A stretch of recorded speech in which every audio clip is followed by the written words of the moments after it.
หน้าที่ผู้ที่จะมาช่วยปฏิบัติด้านศาสนาพิธีในโอกาสนี้ก็ขอได้เมตตาช่วยพ่อช่วยก้อยเนอะอันใดบักเข้าตี้เข้าตางก็ขอพอด้วยกรรมส่วนช่างภาพที่มาจากวัดวาอารามต่างๆก็ดีมาจากสำนักข่าวต่างๆก็ดีก็ขอช่วยพ่อช่วยก้อยมุมใดที่เฮาตั้นทั้งหลายจะได้ภาพงามที่สุดก็ขอคือเตียวเอวพอก่อนบางมุมนี่ต้องอยู่นอกอาคารยื้อหน้าต่างก็มีเพราะการบันทึกภาพนี่คนบันทึกภาพจะเข้าใจดีที่สุดไม่ใช่ว่าจะอยู่ดังหน้าถ่ายอย่างเดียวบางครั้งก็ต้องขึ้นตีต่ำย่ำตีสูงปีนป่ายกันขึ้นไปถ่ายก็มีอย่างเขาตั้นทั้งหลายหันเปิ้นเอาโดรนขึ้นถ่ายนะครูบาอาจารย์ที่เดินทางมาถึงก่อนนิมนต์นะครับรูปใดตนใดบ่ได้ฉันพระทหารเจ้าเดือก็นิมนต์ตั้งอย่างก่อนเนี่ยผามรถโฮงรถมีข้าวต้มบริการอยู่มีข้าวต้มบริการอยู่ศรัทธาเฮาก็เจิญเนอะส่วนของศรัทธามีตั้งใดตุลุงพระเดชพระคุณหลวงพ่อพระครูสาธุกิจจนันท์เจ้าคณะอำเภอดอยหล่อได้เมตตามาถึงละก็นิมนต์นะครับรถถ้าจะปิกไปฮับเอาครัวก็เจิญเลยถ้าว่าจะจอดตั้งในก็เจิญเลยเนอะดังหน้าวัดนี่ห้ามจอดตั้งไหนบ่ล่ะมีที่จอดนักอยู่เพราะว่าหลวงพ่อจะอยู่นี่ผักข้าวตอนบ่น่ะผักข้าวตอนป่ายว่าวันนี้เจ้าคณะผู้ปกครองระดับสูงระดับภาคได้เมตตามาเยี่ยมเยือนคณะสงฆ์อำเภอดอยหล่อก็จำเป็นจะต้องอยู่การบริหารจัดการส่วนศรัทธาท่านทั้งหลายก็ถ้าว่ากินข้าวกินน้ำแล้วก็คือไปห้องน้ำห้องส้วมมือเรียบร้อยเสาะหาตีนั่งตีเจ้าเนอะถ้ามันหนาวจะหิงแดดก็มาเก้าอี้ตั้งแดดเพะถ้าว่ามันฮ้อนเขาก็เสาะหาตั้งห่มทั้งหน้านี่กางเต้นอยู่สี่หลังเพื่อท่านทั้งหลายได้นั่งได้เจ้าจะอยู่ตั้งปื้นห่มก็ไม่ก็ได้มันมีปัญหาได้ทั้งสิ้นเพราะว่าวัดเขายังกว้างอยู่แต่การใจสถานที่พิธีนี่จะใจในศาลาให้เป็นหลักใจในศาลาเป็นหลักศรัทธาเขาก็ช่วยพ่อช่วยก้อยเนอะสถาบันปากตางเจริญเขาเตือเปิ่นเอาโฮงทานมาบอกฮู้จะเอาลงที่ไหนก็ช่วยพ่อช่วยก้อยกันในก็ได้อู้ได้จากันได้ปรึกษาหารือกันแล้วว่าไผ่อยู่ตั้งใดไผ่ได้รับมอบหมายหน้าที่ใดก็คือท่านทั้งหลายไปปฏิบัติหน้าที่ในส่วนนั้นๆว่าเฮาท่านทั้งหลายได้รับมอบหมายเชื่อใดพ่องตอนนี้ไผ่จะบริจาคให้หอมอันหนึ่งอันใดก็เชิญชวนเนอะ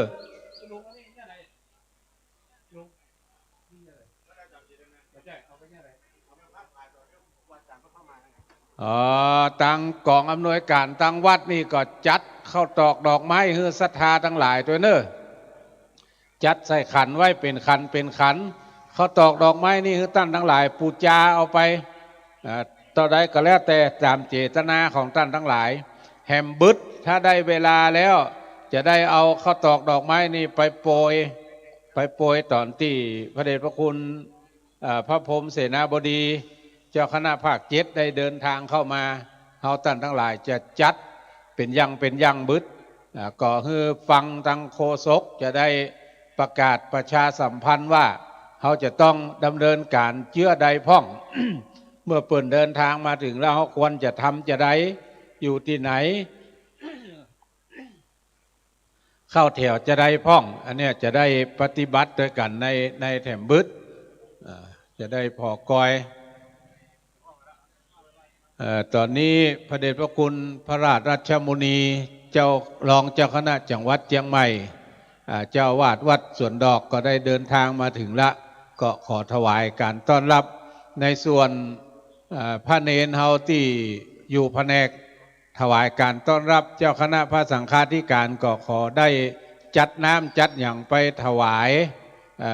พระเดชพระคุณที่ได้เดินทางมาถึงละตอนนี้ หลวงพ่อพระครูสาธุกิจจานันท์เจ้าคณะอำเภอดอยหล่อและพระเดชพระคุณพระราชรัชมุนีรองเจ้าคณะจังหวัดเชียงใหม่ก็ได้เดินทางมาถึงสถานที่พิธีเรียบร้อยละแถมสักกรรมก็เจ้าคณะพระสังฆาธิการต่างๆก็จะได้เดินทางมาถึงบริเวณงานต่อไปตอนนี้ยังอยู่ในช่วงเตรียมการก็ให้เฮาท่านทั้งหลายได้พอได้กอยการเตรียมการเนอะแถมสักกรรมก็จะได้ดำเนินการในส่วนอื่นๆต่อไปแถมดังนั้นก็เชิญชวนเฮาท่านทั้งหลายเนาะเดินทางมาถึงแล้วก็ไปจะปูจาข้าวตอกดอกไม้ธูปเทียนในขันนี่ก็ตามเจตนาของท่านทั้งหลายเมื่อปูจาเอาแล้วก็ให้ท่านทั้งหลายเอาไปไว้กับตัวกับตนแล้วก็ใครจะเป็นเจ้าภาพ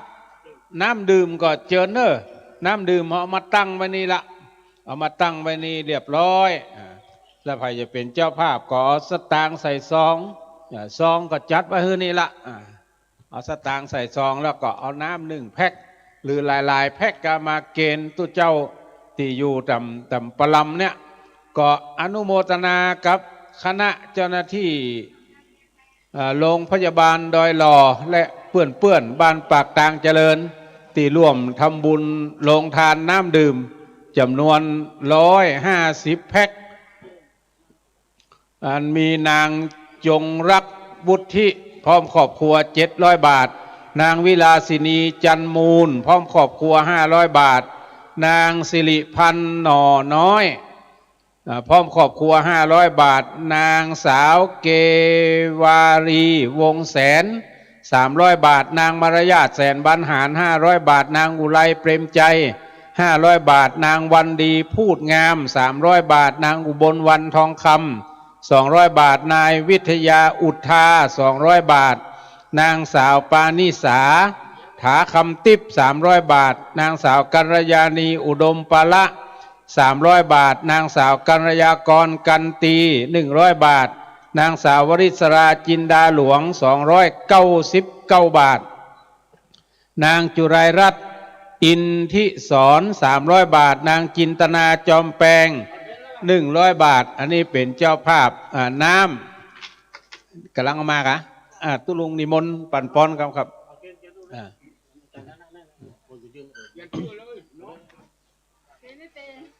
เขียนไม่เป็นไม่เป็นไรบอกชื่อเอาบอกชื่อชื่อมิเนนะเกณฑ์อนุโมทนาเนอกรรมกรรมภาธนาของนางกมลนายแสงพร้อมโดยครอบครัวมีโดยประการชันใดดังอันก็ดีสมินชันตุจงฮือปานุดมสมสารบุธิจุเยี่ยงจุภการนั้นจุงจักมีเตียงแต่ดีหลีสุขีตีคายุโกอายุวันโนสุขังปะลางอนุโมทนาเนอเป็นเจ้าภาพน้ำตัวกันในวันนี้ตัวลุงเปลี่ยนหัวกำผมจะไปกินยาก่อน ยาก็ดีกินรักษาธาตุขันไป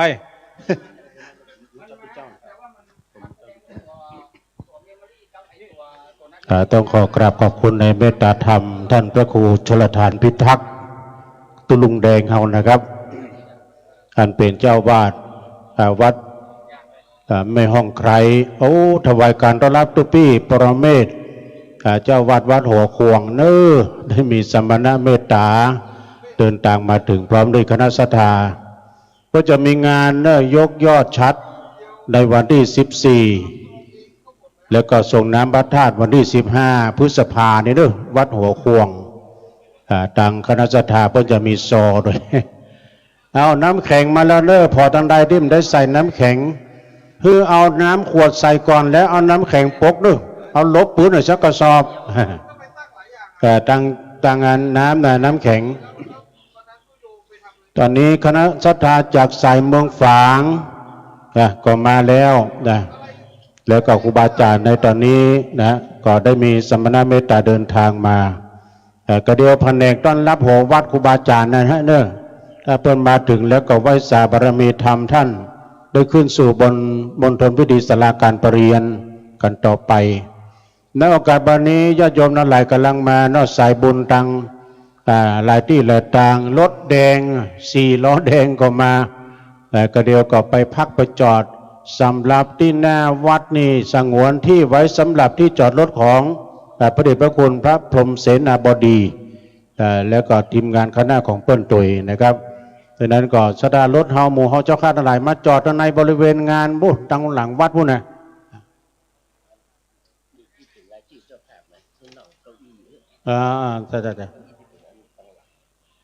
ใช่เพิ่นมีรายชื่อเลยเนาะครับ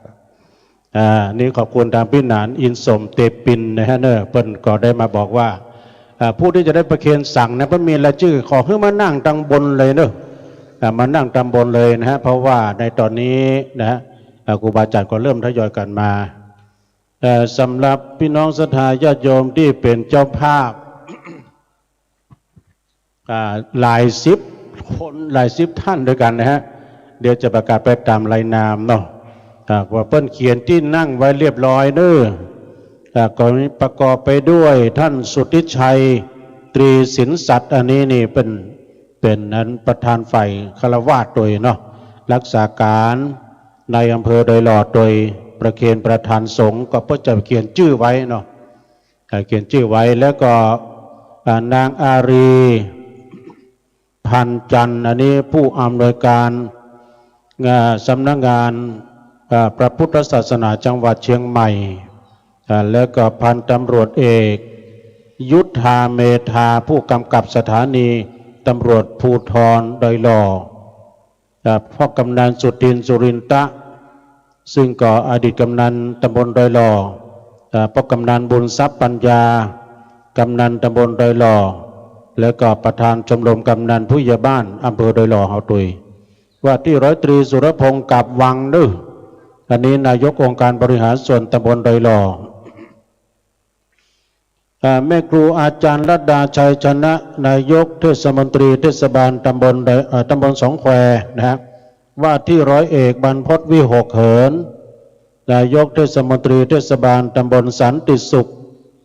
ในถนอมกรรมใจท่านนายกองค์การท่านนายกเทศมนตรีเทศบาลตำบลยางครามแพทย์หญิงลินพิษนะฮะนลินพิษนะธรรมฤกษ์ฤทธิ์นะก็อันนี้ผู้อำนวยการโรงพยาบาลดอยหล่อนายสุวิทย์เหลืองทองผู้อำนวยการโรงเรียนสองแคววิทยาคมท่านดร.ตินภพหลวงมณีวันผู้อำนวยการโรงเรียนเหล่าเป้าท่านประธานสภาองค์การบริหารส่วนตำบลดอยหล่อโดยนายสลิงคารอุปนันท์รักษาการราชการแทนปลัดองค์การบริหารส่วนตำบลดอยหล่อไปก็ไอ้บูกับไอ้เจมเนี่ยมาหาพ่อจ่ายที่กองประชาสัมพันธ์กรรมไอ้บูไอ้เจนเจมโบเข้ามาที่พ่อจ่ายกรรมนึต้องการโปะการต้องการปะด่วนเลยนะฮะแล้วก็มีนะฮะในแม่จันเรือนใสแม่จันเรือนใสนั่งตามชื่อนะแม่จันแม่จันเรือนใสแม่เดือนเพ็ญทิมวางแม่อมราวงแหวนแม่ครูจงรักนาวาจักพระครูโสพลแม่ครูสายทองมาละแซมนางสาวพันนิตาพรหมมินทร์นางพัฒนันวิจิตรไพศาลแม่จันเพ็ญคำโพธาแม่อัมพรหล่อทานแม่กองคำทองคำในสนองนางกัญญานางสุกัญญาเจริญไซคำพร้อมด้วยเพื่อนฝูงญาติมิตรนะแล้วก็ชมรมกำนันผู้ใหญ่บ้านอำเภอดอยหล่อพ่อบุญมาแม่ทองใบอาลีโอดพ่อสมพงษ์แม่สุนันทาญาติวงศ์นายวัชรินทร์นางสมศรีกันทิยะนายตุ้ยนางมานีนะแก้วสมวางแม่พันนีสุขสวัสดิ์พ่อแปงพ่อแปงแล้วก็พ่อวันนะพ่อชัยปัญญาศรี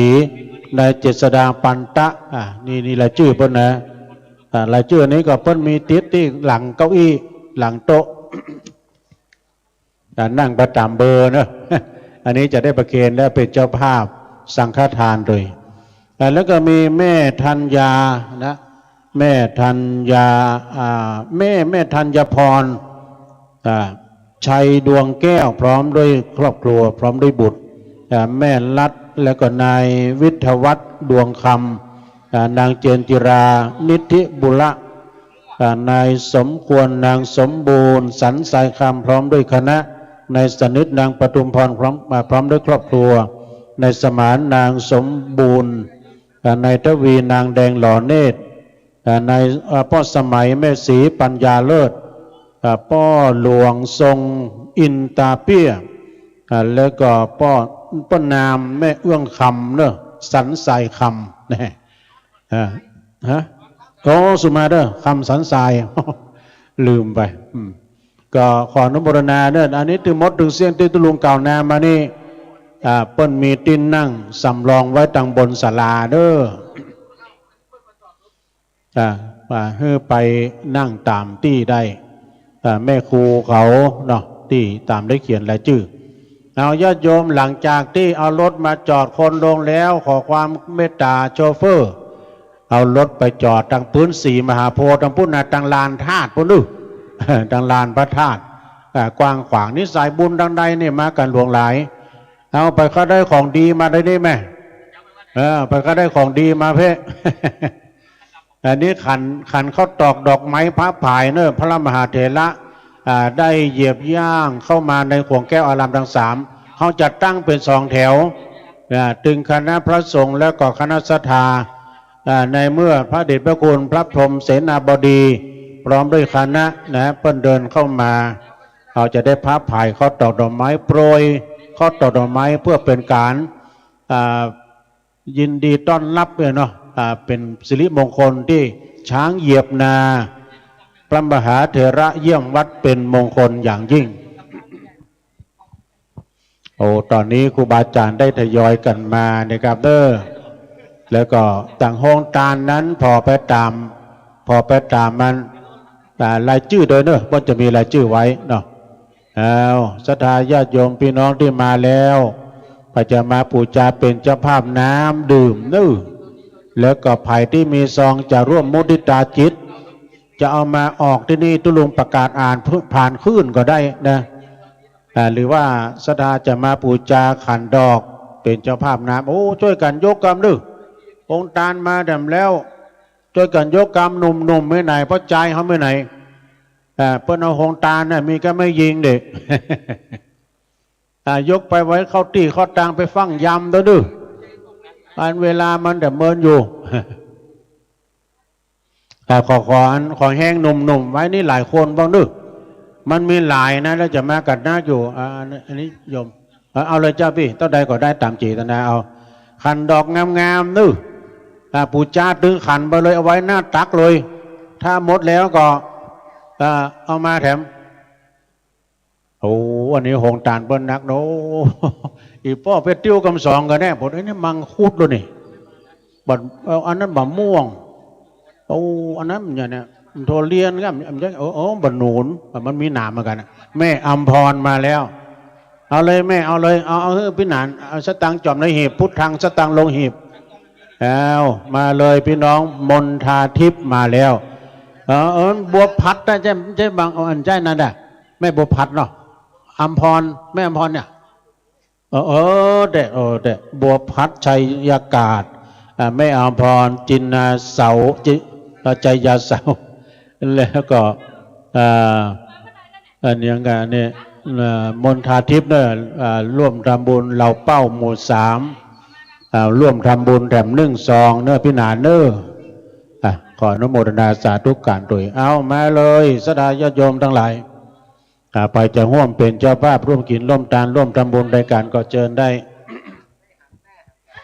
ในนามของพระเดชพระคุณท่านเจ้าคุณพระเถระนั้นท่านอาจารย์ท่านพระครูชลทานพิทักษ์เปิ้นหูจักดีกระเดียวถ้าเปิ้นมากันเนืองๆจะได้มอบเวรประเคนใหม่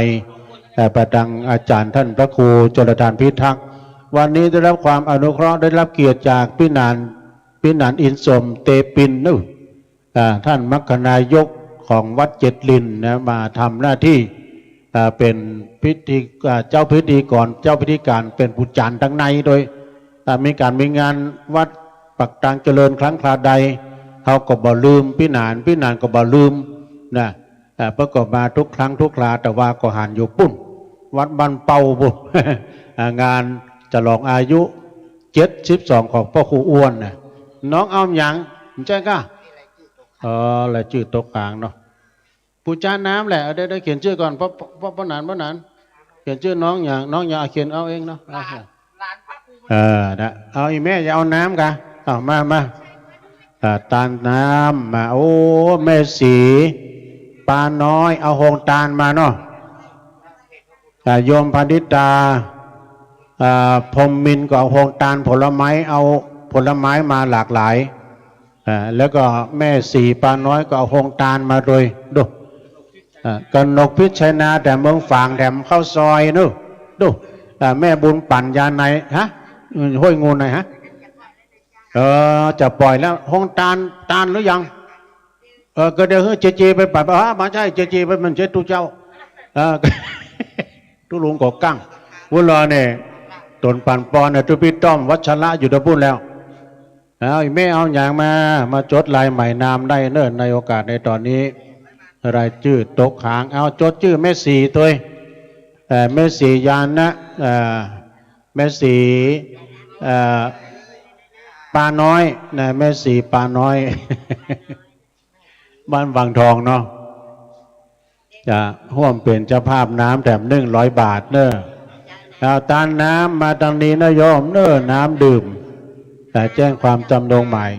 ขันดอกนี้ตามเจตนาเนอะขันใหญ่ขันน้อยเต้าเดียวกันหมดตามเจตนาตั้งแต่20 บาทขึ้น จะได้เอาพระผายเนอะพระผายให้กับศรัทธาญาติโยมที่เพิ่นจะได้ย้ายแถวเวลาท่านพระมหาเถรานุเถระเดินเข้าห่วงแก้วทั้ง3ก็พระผายเลยบอกว่ากลัวมันจะเบอร์วัดก็ไม่ใช่นะเขาตอกดอกไม้ซึ่งเป็นของก่อนแนะนำตาลเด้อศรัทธาญาติโยมฮะจดชื่อเลยเดี๋ยวเราอ่อนมาเนาะเราอ่อนมาปิดจุบเพิ่นบอกว่าละอ่อนที่เพิ่นเขียนตัวหนังสืองามๆห้ามเขียนตัวหนังสือเป็นบาล่องงองแงงนี่เพิ่นในหนังสือมาแล้วนะขยับรถ4 ประตูกำเนอเอาละอันนี้ก็เปิ้นเดี๋ยวนั่นรถมาเดี๋ยวรถหลังมาเนอะเดี๋ยวจอดรถแล้วเอารถไปจอดที่ลายต้นสีมหาโพธิ์พุทธนิทิศเหนือเนอะด้านครูบาแดงเนอะทางทิศเหนือน่ะลานจอดรถตากแดดเป็นหยังปะก็ตอนเดียวได้โอ้ท่านธนชาวรยาโนตุปี้วันใหม่มาแล้วมาถึงวัน3 วันมาฉันข้อตอนด้วยกันเนี่ยแม่หยังแม่มาแล้วเรามาแล้วพี่น้องต่างลำปางก็มาแล้วเนาะแม่บกไข่เอา4 หมด 9ก็มาเนาะพิรสายลำปางตัวแทนท่านมหาสมชาติมาแล้วนึกมารายงานตัวแล้วก็มีเพิ่มเติมก็มีนายปั่นนางทิพย์ปัญญาร่วมทำบุญมาแต่500 บาทเนาะแล้วก็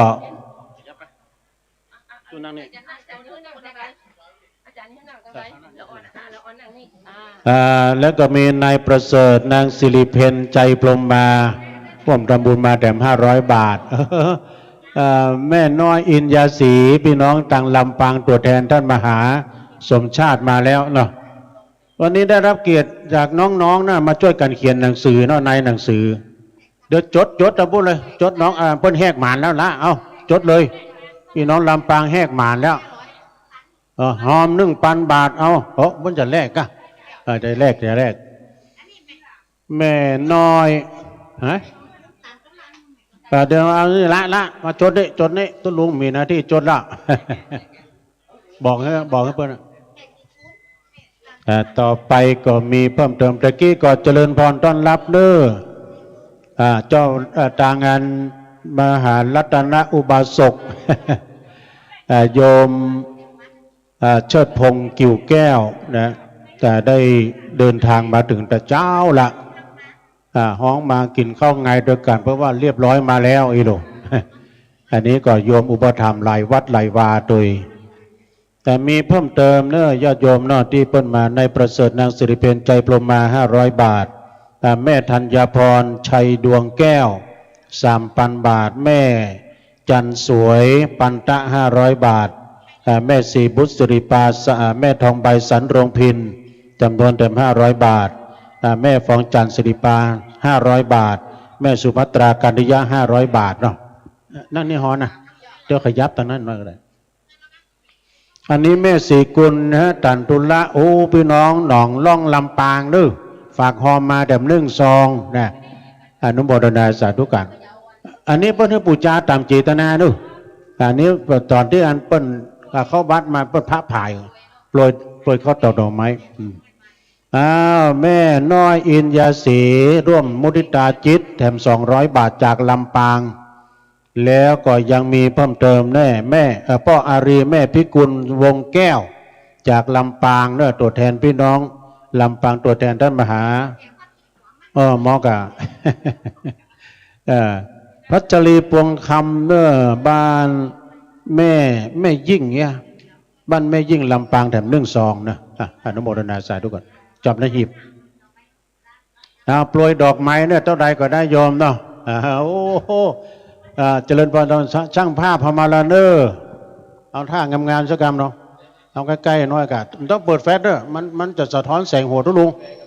มันต้องเปิดแฟลชนี่สบายแล้วโอ้เจริญพรเด้อท่านอาจารย์มัคคณายกจากวัดตัวนี้ฟ้าหลังเด้ออาจารย์ณัฐพงศ์บุญ5มาแล้วสุรพงศ์นะสุรพงศ์บุญ5นะเอาถ้าซองยื่นตอนนี้น้ำเด้อแพ็คดีไหมนะไปจะเป็นเจ้าภาพน้ำแพ็คก็มา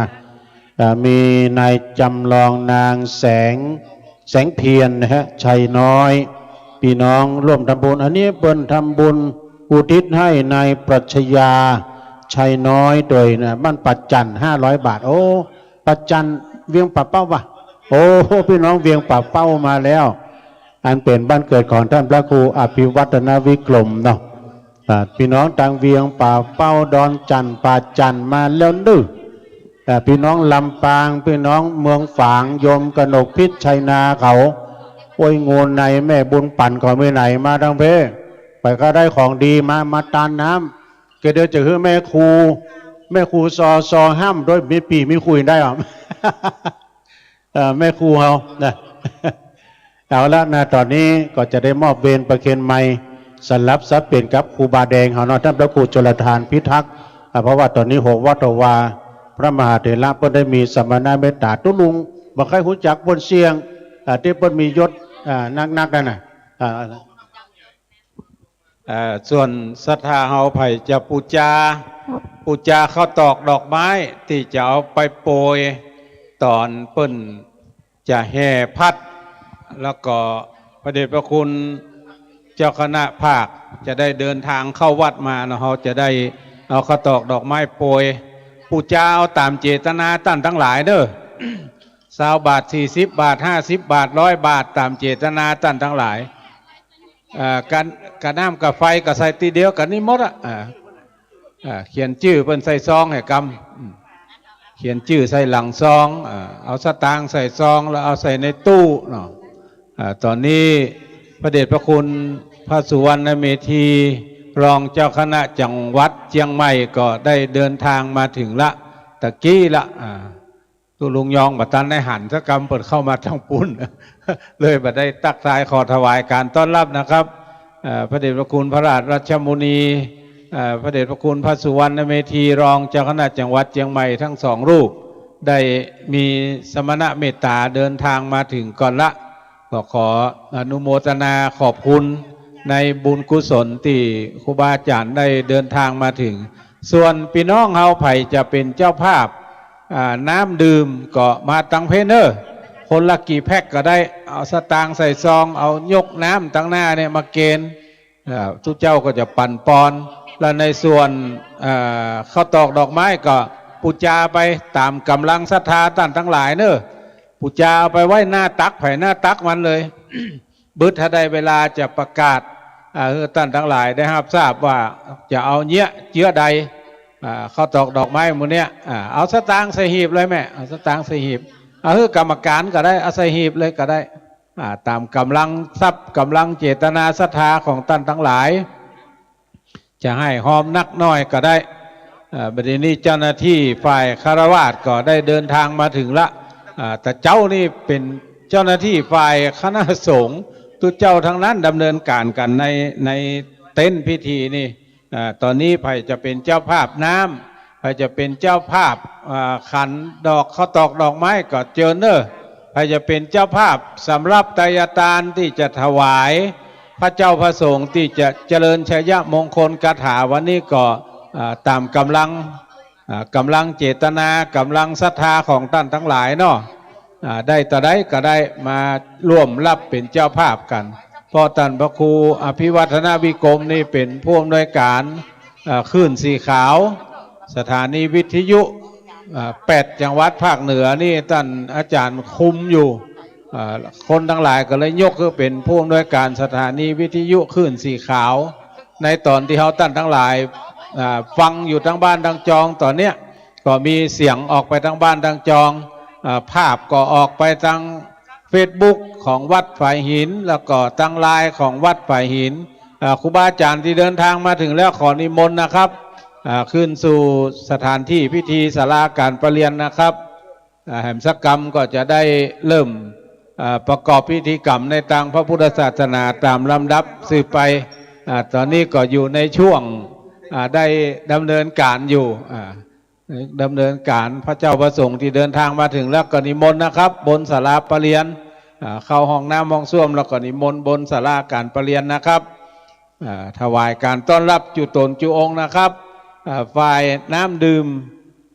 หงทานไปไหนเลยเนาะตรงไปปุ้นเลยปื้นเก้าสลีปุ้นเลยเนอะที่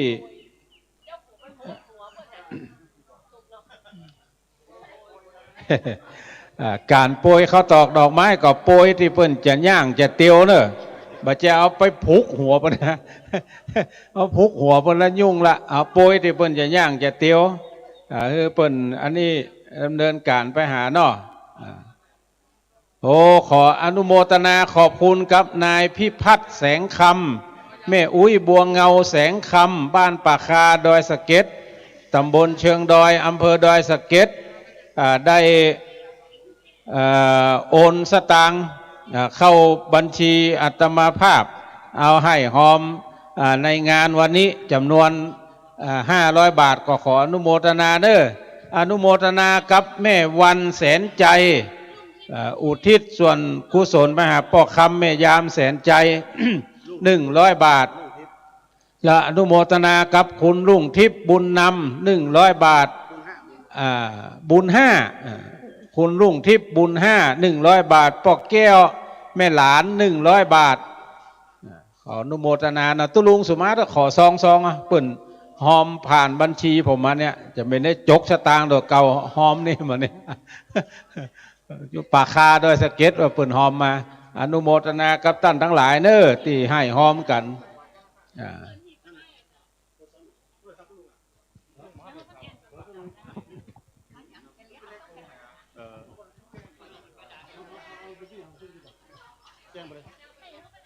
ก็เดียว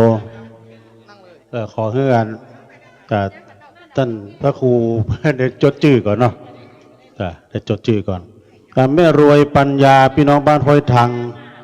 บ้านติดที่เต้ากันเนี้ยนะผมทำบุญกันน้ำดื่มแด่ม100 บาทเนอะพ่อประสิทธิ์แม่แสงวันปัญญาบ้านห้วยทังแด่ม100 บาทแล้วก็มีแม่โบเรศนี่กันฮะเนาะแม่โบเรศศรีวิชัยร่วมทำบุญกันมาแด่มน้ำดื่มแด่ม200 บาทเจริญพรยมน้ำเพชรธรเทพนะมาแล้วแล้วก็มีแม่แก้วสุรีมณีโตปักตังสามัคคีนะอีแม่หอมน้ำทำบุญน้ำแด่ม100 บาทเนาะยินดีเนอะสาธุสาธุโอ้สายบุญทางใดมาแด่ม1 รถตู้โอ้โรงเรียนสองแคววิทยาคมท่านผอนำทีมมาเลยเนาะเจริญพรเนอะเจริญพรตามมารยาศัยไผ่ไข่เอาหอมน้ำกาหอมน้ำดื่มหอมดอกโปรยทานก็ดีเจิญตะกี้ปิจุบเปิ้นบอกว่ากลัวเปิ้นจะเอาผ้าไผ่ใส่ตั้งหัวรู้เช่าเนี่ยมันใจเนอะท่านพระครูชลทานพิทักษ์บอกว่า เอาผ้าผ่ายที่มันจะเหยียบย่ำเข้ามานั่นนะสถานเนาะเจริญพรท่านผอ.ตำบลและท่านพระครูอยู่ตำบลนะฮะอันนี้โรงเรียนสงแขวิทยาคมเจริญพรอนุโมทนากับนายพิพัฒน์แสงคำแม่อุ้ยบัวเงาแสงคำบ้านปากคาดอยสะเก็ตเนอร์ที่ให้หอมผ่านบัญชีอาตมาบัดเดี๋ยวนี้เอาสตางค์ใส่ซองเรียบร้อยละเอาหย่อนลงหีดเรียบร้อยอนุโมทนาเนอร์ฮับฟังรายการนี้อยู่ทางบ้านทางจองอยู่ทางบ้านทางจองตอนนี้ทางวัดฝ่ายหินกำลังถ่ายทอดสดออกทางสถานีวิทยุบางแห่งก็ออกบางแห่งก็ไม่ได้ออกเพราะว่ารายการแต่ละรายการนั้นสถานีนั้นมันเหมือนกันซึ่งในคณะตอนนี้พระเดชพระคุณหลวงพ่อเจ้าคณะภาค7หลวงพ่อพระพรหมเสนาบดีกำลังฉันภัตตาหารเจ้าอยู่ที่ตำบลแม่เหีย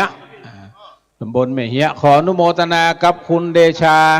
นิวันติจากจังหวัดลำปางร่วมทำบุญมาแถม100 บาทขออนุโมทนาเนอศรัทธาเขาไผ่จะให้จะหอมก็เจอเนอโอ้อันนี้หมู่ไหนเนี่ยโอ้หมู่แม่ห้อยเงินหมู่แม่ห้อยเงินแม่ห้อยเงินใต้วัดของท่านพระครูหิรันสุภาธาดาเจ้าคณะตำบลแม่โป่งแม่ห้อยเงินคุณอมราคุณอย่างนี้นิดหน่อยคุณตายบัวซ้อนบุญศรีไว้จินดาอันนี้เนี่ยอรพินแม่วันนี้เอาอย่างมา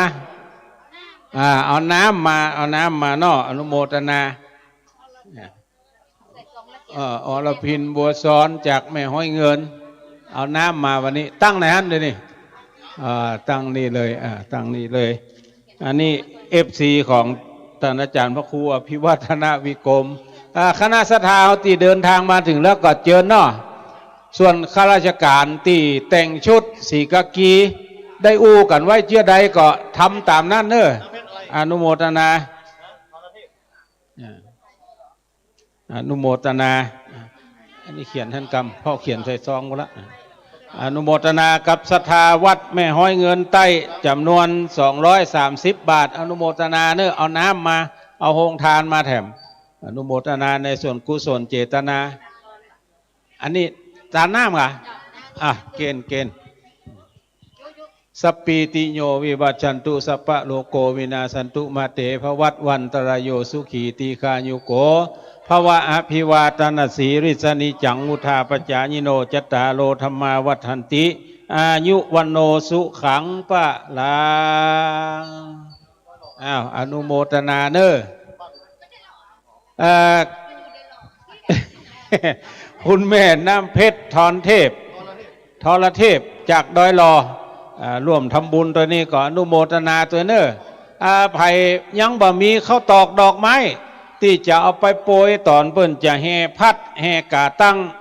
แล้วก็ถวายการต้อนรับพระเดชพระคุณ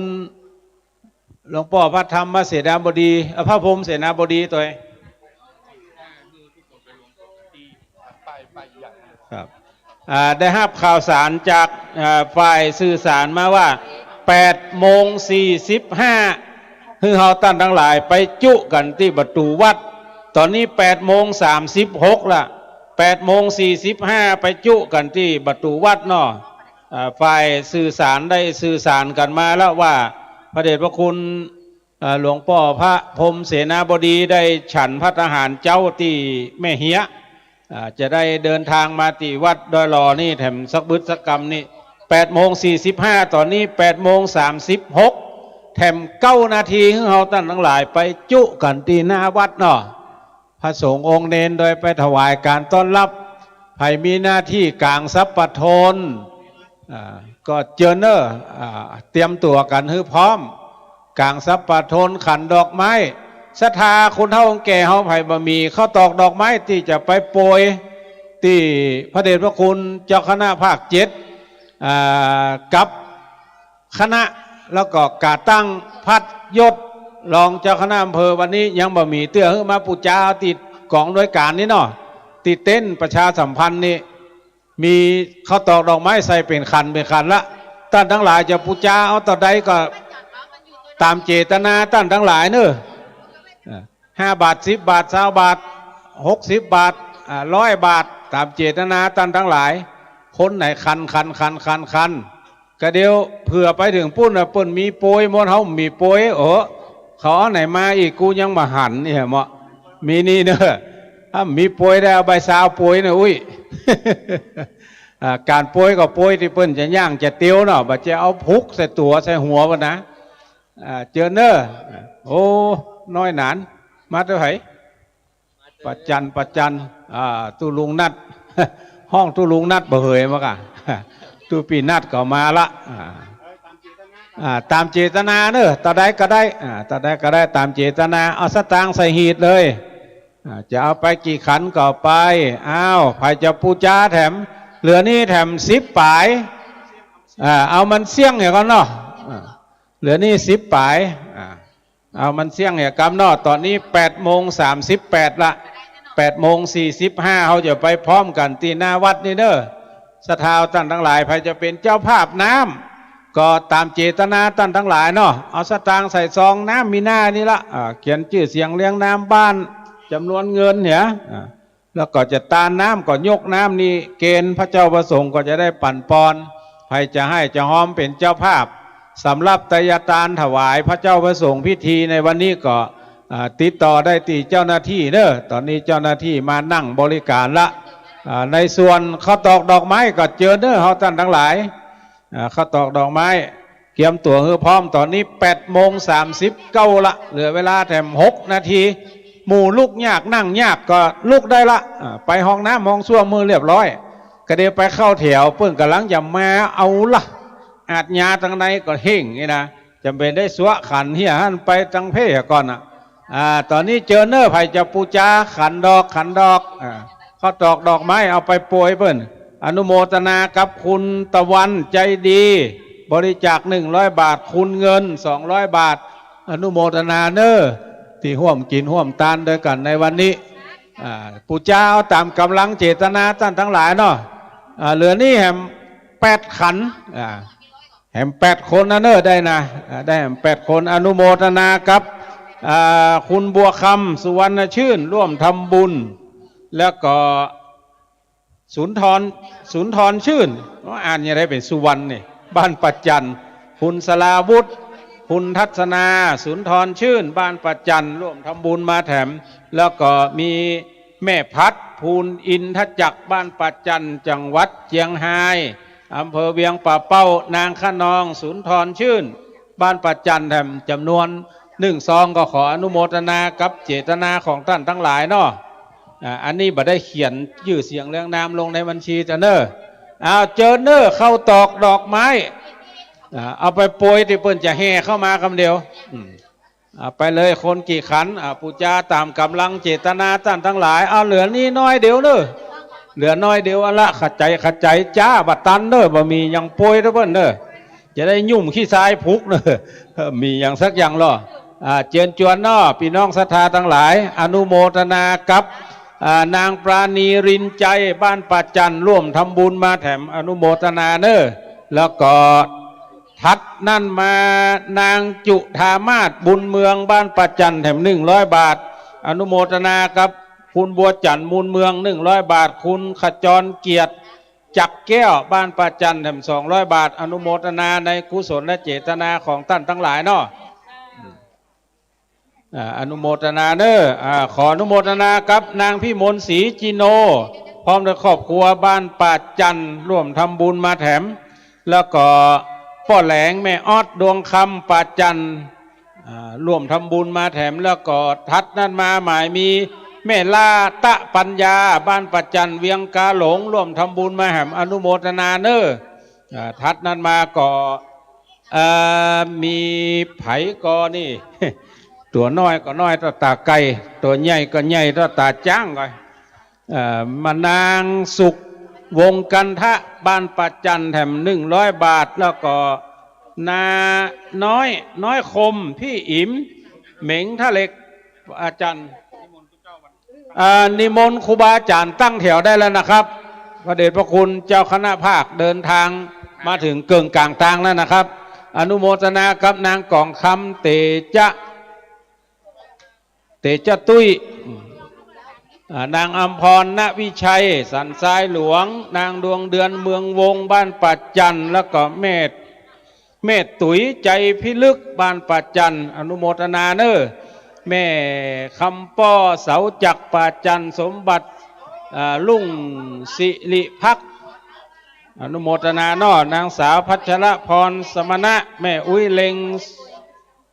สุละสิงห์เสงี่ยมคำรอบนิมนต์นะครับนิมนต์ครูบาอาจารย์จุตนจุองค์นะครับได้ไปตั้งแถวถวายการต้อนรับพระเดชพระคุณพระธรรมเสนาบดีพระพรหมเสนาบดีนะครับตีหน้าวัดนะครับลาวันอินทรอนุโมทนาเนอแม่แก้วสุนทรละชื่นแม่นางดวงสุวรรณบ้านประจันอันนี้ถวายถึงก้าน้ำก้าไฟถวายถึงการจัดการไผ่มีหน้าที่อันใดเตรียมเนอหมู่ที่กรรมทรัพย์ปทนก็กรรมทรัพย์ปทนหมู่ที่ปู่ศาสตร์ก็ปู่ศาสตร์อันนี้ไทยตั้งปีนนี่ปีนตั้งเหลืองขึ้นบ่ปีนตั้งเหลืองขึ้นเนาะทดสอบปีนศาสตร์พ่อปีนก่อนเอาตั้งเหลืองขึ้นเอาตั้งเหลืองขึ้นทดสอบเพราะว่ามันถ้าปู่นั่งนี่เมียเอาต่อกันนี่เลยครับขออนุญาตสักครู่นะครับตอนนี้ฝ่ายพิธีการจะขออนุญาตทดสอบอุปกรณ์แล้วอีกสักครู่พ่อด่านอินสมจะได้ดำเนินรายการคู่กับข้าราชการสำนักงานพระพุทธศาสนาจังหวัดเชียงใหม่ตอนนี้ขอเรียนเชิญศรัทธาสาธุชนและกราบนิมนต์พระสงฆ์องค์เนรที่จะเข้าสู่ขบวนแห่อัญเชิญตาตั้งรองเจ้าคณะอำเภอดอยลอและพัดยศประจำสมณศักดิ์ตำแหน่งปกครองสงฆ์ทราบว่าพระเดชพระคุณหลวงพ่อพระพรหมเสนาบดีกรรมการมหาเถรสมาคมเจ้าคณะภาค7วัดประทุมคงคาราชวรวิหารซึ่งพระเดชพระคุณหลวงพ่อมากับคณะพระอนุจรจากกรุงเทพมหานครและคณะสงฆ์จากตัวเมืองเชียงใหม่ใกล้มาถึงแล้วเมื่อพระเดชพระคุณหลวงพ่อมาถึงนะครับในส่วนของขบวนฟ้อนขบวนต้อนรับและขบวนโปรยข้าวตอกดอกไม้จะได้น้อมนะครับสักการะบูชาถวายพานเข้าสู่มณฑลพิธีวัดปากทางเจริญของเรานะครับอันนี้ก็ขออนุญาตขั้นจังหวะกับปอจารย์สักกรรมในส่วนนี้นะครับตามกำหนดเวลา8 นาฬิกา 45 นาทีนะครับ8 นาฬิกา 45 นาทีตอนนี้ล่วงเลยมาประมาณ3 นาทีแล้วเพราะว่าวันนี้ได้กราบอาราธนาพระสงฆ์ทรงสมณศักดิ์เจ้าคณะผู้ปกครองตั้งแต่หลวงพ่อเจ้าคณะภาคหลวงพ่อรองเจ้าคณะภาคหลวงพ่อเจ้าคณะจังหวัดหลวงพ่อรองจังหวัดณ บัดนี้พระเดชพระคุณหลวงพ่อเจ้าคุณพระราชรัชมุนีปริยันธรรม9 ประโยคพระอาจารย์ใหญ่ฝ่ายพระบาลีแห่งคณะสงฆ์ภาค7รองเจ้าคณะจังหวัดเชียงใหม่วัดสวนดอกพระเดชพระคุณหลวงพ่อเจ้าคุณพระสุวรรณเมธีรองเจ้าคณะจังหวัดเชียงใหม่วัดพระธาตุสีจอมทองพระเดชพระคุณหลวงพ่อพระครูประหลัดฐานานุศักดิ์ฐานานุกรมในหลวงพ่อเจ้าคณะภาคกองงานเจ้าคณะภาคก็ได้เมตตาเดินทางมากำกับดูแลน้อมนำคำสั่งแต่งตั้งในหมวดต่างๆเริ่มตั้งแต่รองเจ้าคณะอำเภอคำสั่งแต่งตั้งเลขานุการเจ้าคณะอำเภอรองเจ้าคณะอำเภอซึ่งท่านผู้อำนวยการสำนักงานพระพุทธศาสนาจังหวัดเชียงใหม่จะได้เป็นผู้ประกาศต่อหน้าที่ชุมนุมสงฆ์และศรัทธาสาธุชนเป็นที่ประจักษ์ประสงค์ทางนั้นจะได้เจริญจยมงคลคาถาพร้อมกันนั้นจะได้เรียนเชิญท่านเจ้าพนักงานปกครองชำนาญการพิเศษหรือว่าปลัดอาวุโสของอำเภอดอยหล่อ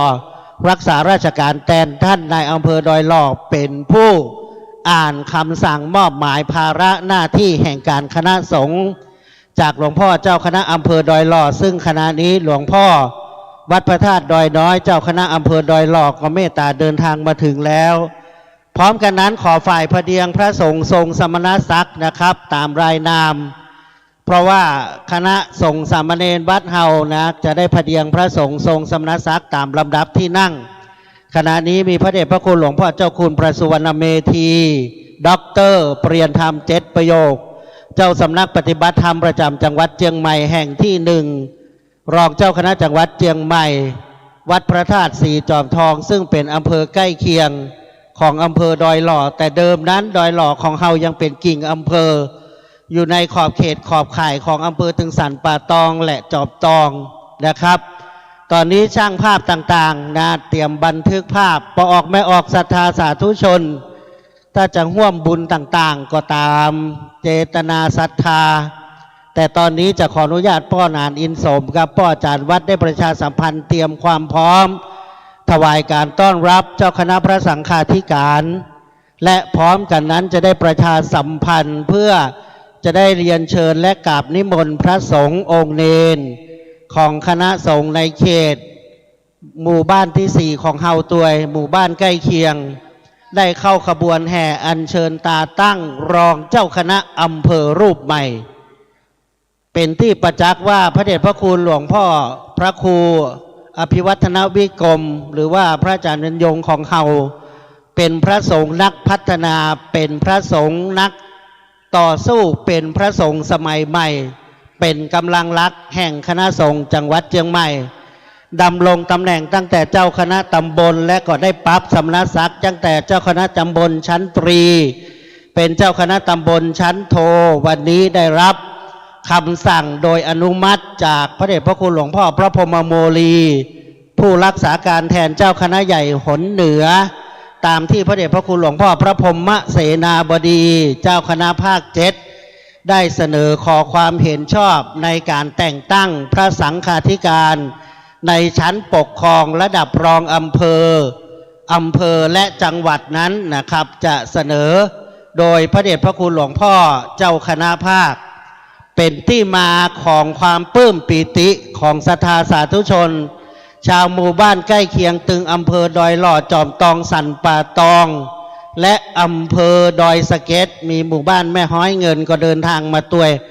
เบารถบัสคันใหญ่มาเลยนะครับสำหรับวันนี้เราจะได้มีโอกาสต้อนรับเจ้าคณะพระสังฆาธิการถวายภัตตาหารเพลนะครับก็ขอนำเรียนตอนนี้พร้อมแล้วขอพี่อินสมเราได้ประชาสัมพันธ์และเข้าขบวนแห่นะครับตั้งรอหลวงพ่อเจ้าคณะภาคมีรถขบวนนำนะครับมาถึงแล้วเราจะได้เข้าสู่มณฑลพิธีที่ศาลาการประเรียนแห่งนี้และท่านอาจารย์อินสมจะได้นำเรียนกำหนดการตามลำดับตอนนี้ท่านผู้อำนวยการสำนักงานพระพุทธศาสนาจังหวัดเชียงใหม่ผู้ประกาศอ่านคำสั่งแต่งตั้งรองเจ้าคณะอำเภอรูปใหม่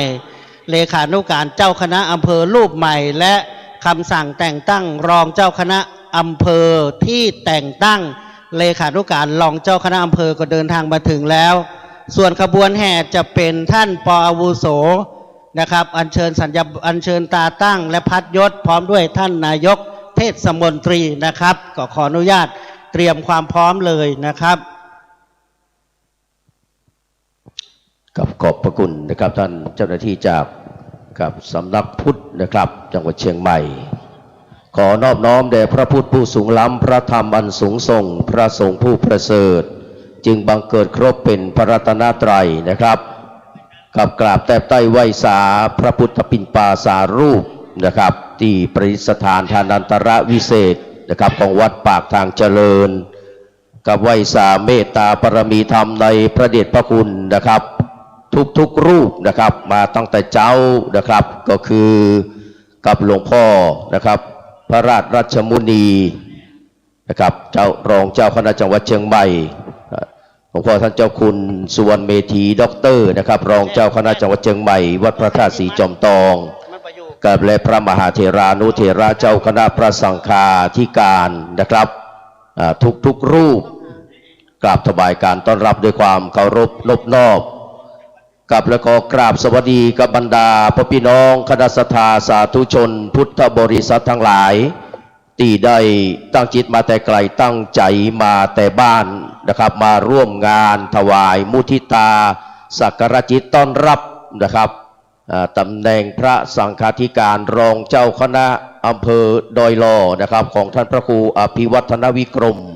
เจ้าอาวาสนะครับวัดปากทางเจริญเลขานุการเจ้าคณะอำเภอดอยลอ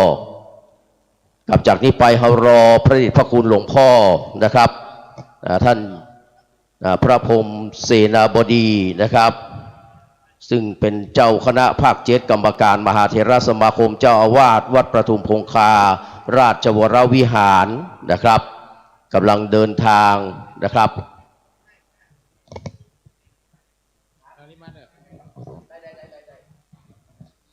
กำลังจะเดินทางมาถึงขณะนี้นะครับสองข้างทางสองแถวคณะศรัทธาคณะสงฆ์นะครับคณะศรัทธาและเราข้าราชการนะครับได้ตั้งแถวต้อนรับพระเดชพระคุณท่านเจ้าคุณพระพรหมเสนาบดีนะครับศรีสังฆโสพลนะครับวิมลศรีลาจารย์นะครับมหานะครับศาสนสมภารธุราธรตรีปิฎกนะครับวราลงกรณ์มหาคณิสรนะครับบวรนะครับสังฆารามคามวาสีกับพระเดชพระคุณทรงเมตตาบารมีล้นจึงได้ชื่อว่าพระพรหมเสนาบดีมีเมตตาเป็นเบื้องต้นท่วมท้นด้วยความกรุณาแล้วก็มีมุทิตาเป็นที่ตั้ง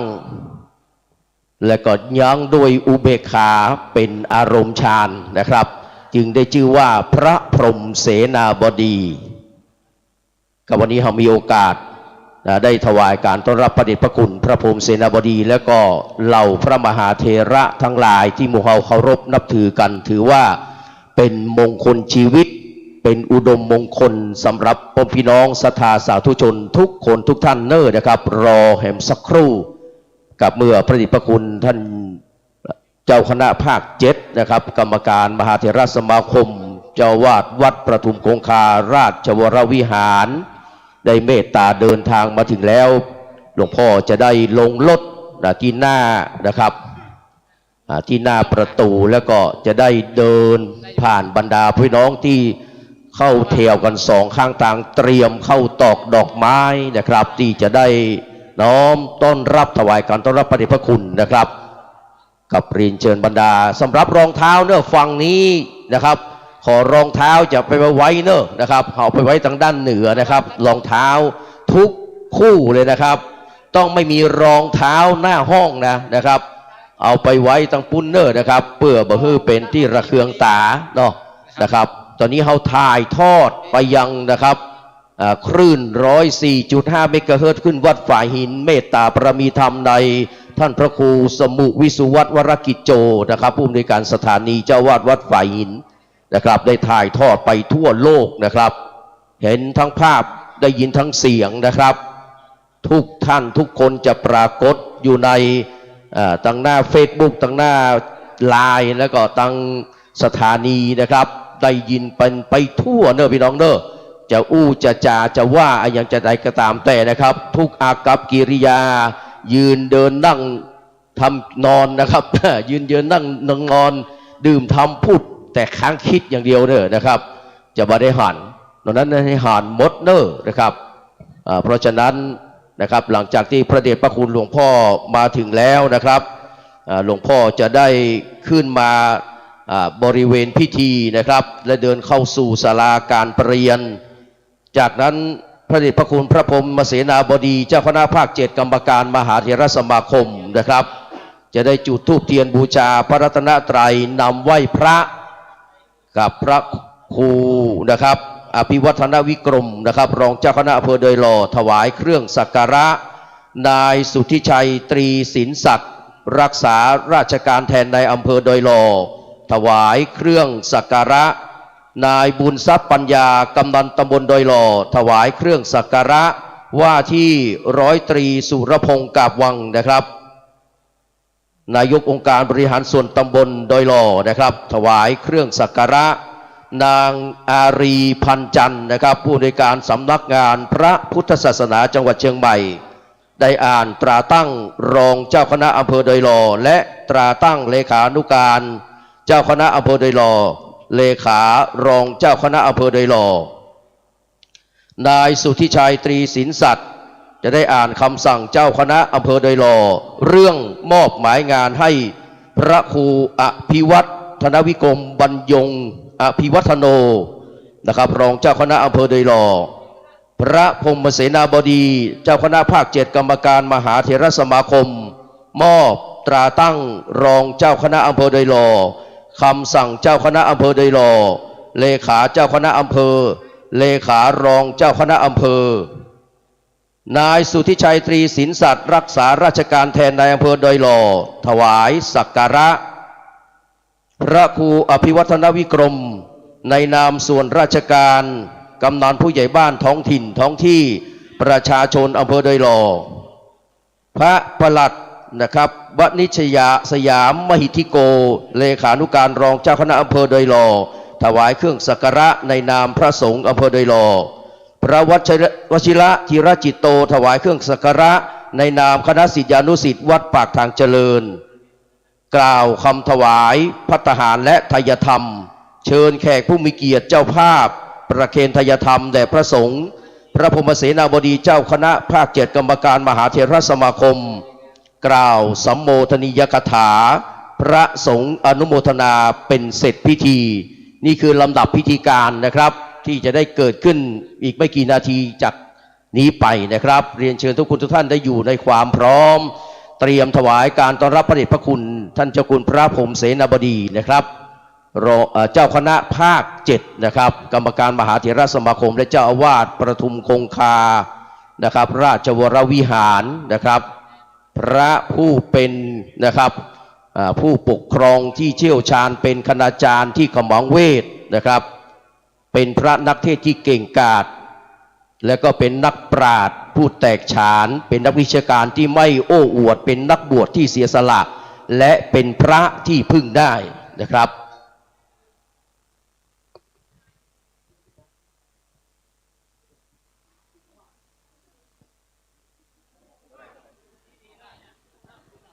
ที่นั่งของพระสงฆ์อยู่ตั้งเหนือสุดนะครับพี่น้องสราเฮาขยับมาอยู่ตั้งกลางเน้อนะครับพระสงฆ์นะครับที่จะได้มาร่วมงานนี้เกือบจะ100 รูปนะครับพี่น้องศรัทธาเฮานั่งในส่วนของศรัทธา3ล็อกนะครับที่จัดไว้3ล็อกแรกนี่ขอสงวนให้เป็นของพระสงฆ์นะครับจะได้มาร่วมงานในวันนี้เกือบ100 รูปนะครับกับขอบพระคุณทุกท่านนะครับช่วงนี้อากาศร้อนๆก็ทนเอาหน่อยเนอะพี่น้องศรัทธาเฮานะครับรอสักกรรมพระเดชพระคุณหลวงพ่อมาเฮาก็จะได้ดูตั้งนะครับได้ทำบุญสุนทานกว่านี้ร้อนก็บ่เป็นอย่างเนอะครับแต่ว่านี่พระพิรุณก็ลงไปหลายจุดนะครับที่อำเภอสารพีนะครับที่ในเมืองบางส่วนนะครับก็ลงนักพอสมควรก็ลดอุณหภูมิลงไปนะครับพอสมควรเช่นกันนะครับ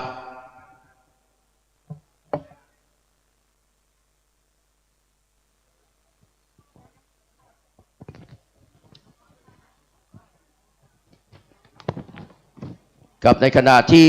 รอพระเดชพระคุณนะครับพระพรหมเสนาบดีนะครับรองเจ้าคณะภาค7และก็กรรมการมหาเถรสมาคมก่อนจะเดินทางมาขออ่านรายนามนะครับบัญชีรายนามพระสงฆ์ที่ได้อาราธนามาเจริญชยมงคลคาถาพิธีการถวายการต้อนรับนะครับพระเดชพระคุณพระพรหมเสนาบดีนะครับมีพระเดชพระคุณพระพรหมเสนาบดีเจ้าคณะภาค7กรรมการมหาเถรสมาคมวัดประทุมคงคาราชวรวิหารพระครูอินทยานรังสีที่ปรึกษาเจ้าคณะอำเภอโดยจอมทองนะครับวัดพุทธนิมิตรพระครูสุนทรธรรมานุโยคที่ปรึกษาเจ้าคณะอำเภอโดยหล่อวัดพระธาตุขงขาวพระเทพมังคลาจารย์เจ้าคณะจังหวัดเชียงใหม่วัดท่าตอนพระอารามหลวงพระเทพสิงหวราจารย์รองเจ้าคณะจังหวัดเชียงใหม่วัดพระสิงห์วรมหาวิหารพระราชโพธิวรคุณรองเจ้าคณะจังหวัดเชียงใหม่วัดพระธาตุดอยสะเก็ดพระราชรัชมุนีรองเจ้าคณะจังหวัดเชียงใหม่วัดสวนดอกพระสุวรรณเมธีรองเจ้าคณะจังหวัดเชียงใหม่วัดพระธาตุสีจอมทอง พระวิมลมุนีรองเจ้าคณะจังหวัดเชียงใหม่วัดศรีโสดา พระศรีศิลปาจารย์ที่ปรึกษาเจ้าคณะภาค7วัดพระธาตุศรีจอมทอง พระครูสาธุกิจจานันท์เจ้าคณะอำเภอดอยหล่อวัดพระธาตุดอยน้อย พระครูสถิตธรรมาภินันท์รองเจ้าคณะอำเภอสันปะตองวัดอินทวิชัย พระครูสุจิตปัญญารัตน์รักษาการแทนเจ้าคณะอำเภอจอมทองวัดบ้านแปะ พระครูสุเมธธรรมเสวีเจ้าคณะตำบลดอยหล่อเขต 1วัดปากทางสามัคคีม่อนฤาษีนะครับ พระครูโสภิตบุญโยภาสเจ้าคณะตำบลศพเตี้ยเขต 2วัดหนองอาบช้าง พระครูวรธรรมนาถเจ้าคณะตำบลสันติสุขวัดหนองเหียง พระครูสถาพรพัฒนรังสีเจ้าคณะตำบลดอยหล่อเขต 3วัดไร่พัฒนาราม พระครูมานัสพระครูวิจารณ์ธรรมทัศน์เจ้าคณะตำบลดอยหล่อเขต 3วัดไร่พัฒนาราม พระครูมนัสสุทธิกรเจ้าคณะตำบลดอยหล่อเขต 2วัดดอนชื่น พระครูปลัดสุวัฒนวิมลคุณเลขานุการเจ้าคณะภาค7วัดประทุมคงคาราชวรวิหาร พระประหลัดจตุพรวชิรยาโนด็อกเตอร์เลขานุการเจ้าคณะจังหวัดเชียงใหม่วัดสวนดอกและพระครูโสพลประยัตเลขานุการรองเจ้าคณะจังหวัดเชียงใหม่วัดพระสิงห์วรมหาวิหารนี่คือรายนามบัญชีของพระสงฆ์นะครับที่จะได้มาเจริญชยมงคลคาถาในพิธีถวายการต้อนรับพระเดชพระคุณพระพรหมเสนาบดีเจ้าคณะภาค7นะครับกรรมการมหาเถรสมาคมเนื่องในโอกาสมอบตราตั้งรองเจ้าคณะอำเภอดอยหล่อแก่พระครูอภิวัฒนวิกรมเจ้าวาดวัดปักทางเจริญเลขานุการเจ้าคณะอำเภอดอยหล่อในวันอาทิตย์คือวันนี้นะครับวันที่5พฤษภาคมพศ2567นะครับเวลา 09.29 น.นะครับณวัดปากทางเจริญตำบลดอยหล่ออำเภอดอยหล่อจังหวัดเชียงใหม่กับรอสักกรรมเนอพี่น้องเน้อนะครับตั้งแถวฮือเรียบร้อยพี่น้องจะร่วมทำบุญเน้อตู้ลุงยองยังอยู่บริการนะครับขออนุโมทนาสาธุการกับท่านเจ้าภาพสังฆทานนะครับเดี๋ยวผมจะได้อ่านรายนามรายชื่อนะครับแหมรอบหนึ่งนะครับท่านที่มีเป็นเจ้าภาพนะครับขึ้นมานั่งตั้งบนนะครับเก้าอี้ที่เป็นผ้าหุ้มนะครับสำหรับเจ้าภาพเวลาเรียกชื่อนะครับขานชื่อจะได้มาประเคนได้รวดเร็วและง่ายขึ้นนะครับ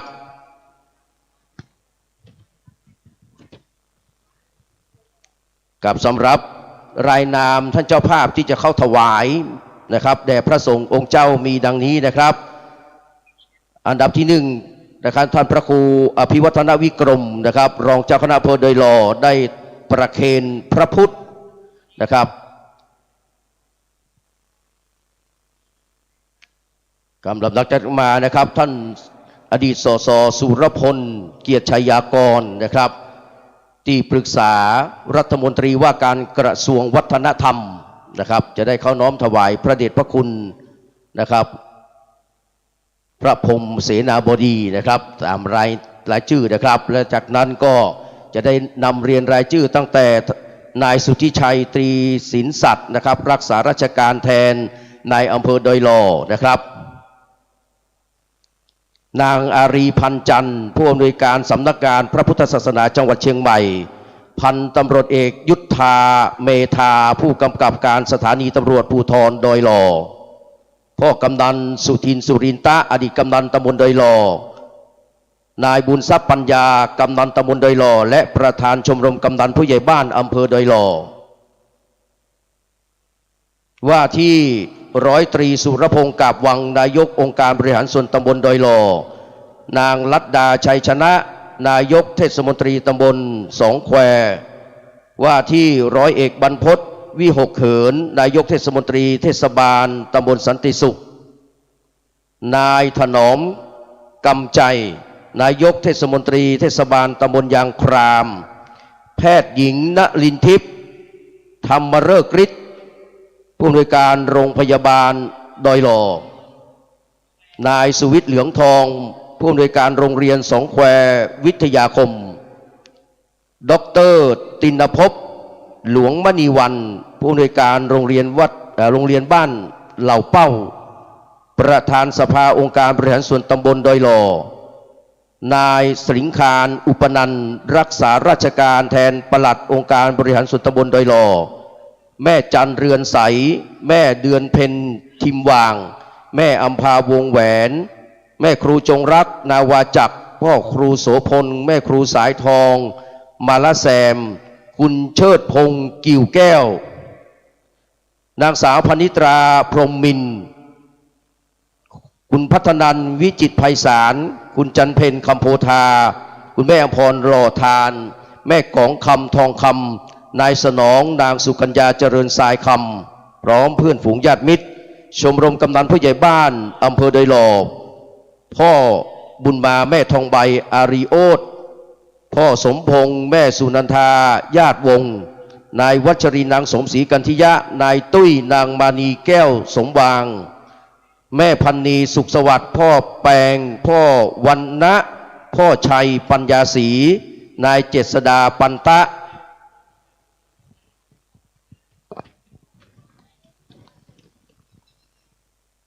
แม่รัฐนายวิทยวัฒน์ดวงคำนางจันจิรานิธิบุระนายสมควรนายสมบูรณ์คำทรายกับอีกประมาณสัก10 นาทีนะครับพระเดชพระคุณพระพรหมเสนาบดีนะครับจะได้เดินทางมาถึงพวกเราเตรียมพร้อมเลยนะครับกับนายสมควรนายสมบูรณ์คำสันทรายนะครับพร้อมครอบครัวนายสนิทนางประทุมพรนายสมานนางสมบูรณ์นายทวีนางแดงหล่อเนตรพ่อสมัยแม่ศรีปัญญาเลิศพ่อหลวงทรงอินตาเปียและพ่อนามแม่เอื้องคำสันทรายรายชื่อท่านใดที่ตกหล่นไปนะครับมาแจ้งที่คณะกรรมการได้นะครับบางท่านก็รับเป็นเจ้าภาพแต่ว่าทำไมนะครับรายชื่อของพ่อรายชื่อของดิฉัน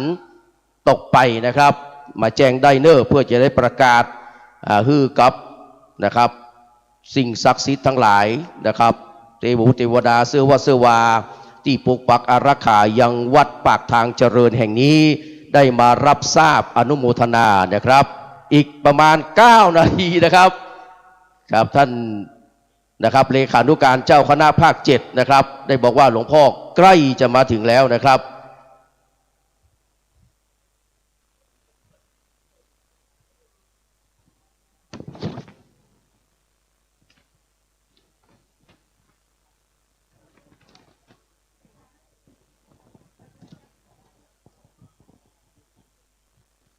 เดี๋ยวทางนั้นส่งสัญญาณมาด้วยนะครับ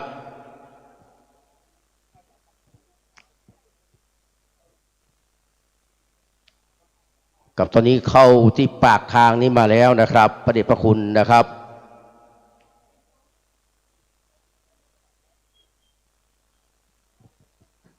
กับพวกเราก็ใจจดใจจ่อนะครับที่จะได้ถวายการต้อนรับพระเดชพระคุณนะครับพระพรหมเสนาบดีกับเจ้าคณะภาค7กรรมการมหาเถรสมาคมเจ้าอาวาสวัดประทุมคงคาราชวรวิหารนะครับ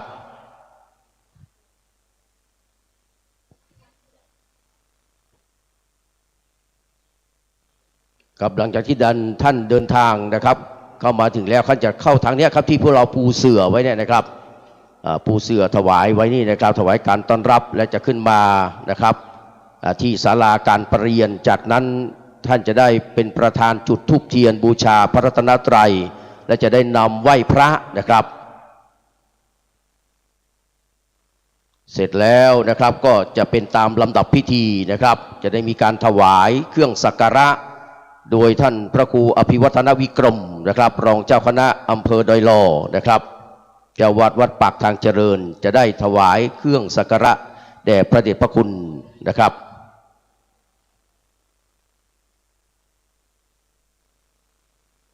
กับช่วงนี้มีการสอบบาลีนะครับที่มจรนะครับบาลีและก็บาลีศึกษากับพระเดชพระคุณก็ได้มานะครับทำศาสนกิจนะครับในช่วงนี้ด้วยนะครับในฐานะที่เป็นเจ้าคณะภาค7นะครับมีแม่ห้องสอนลำพูนแล้วก็จังหวัดเชียงใหม่นะครับเชียงใหม่ลำพูนแม่ห้องสอนคือภาค7นะครับ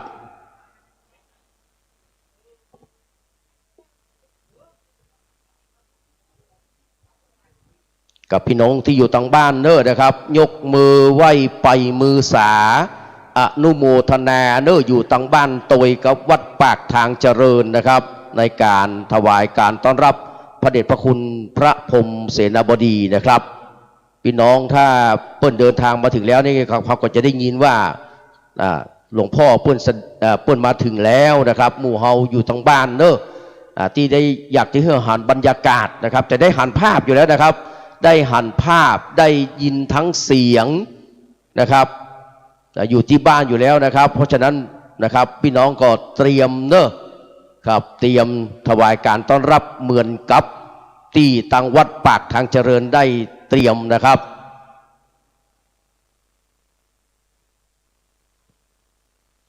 กับตอนเวลาอีก5 นาทีครับอีก5 นาทีนะครับจากที่ท่านเลขาได้บอกไว้นะครับอีก5 นาทีนะครับพระเดชพระคุณนะครับพระพรหมเสนาบดีนะครับเดินทางมาถึงแน่นะครับ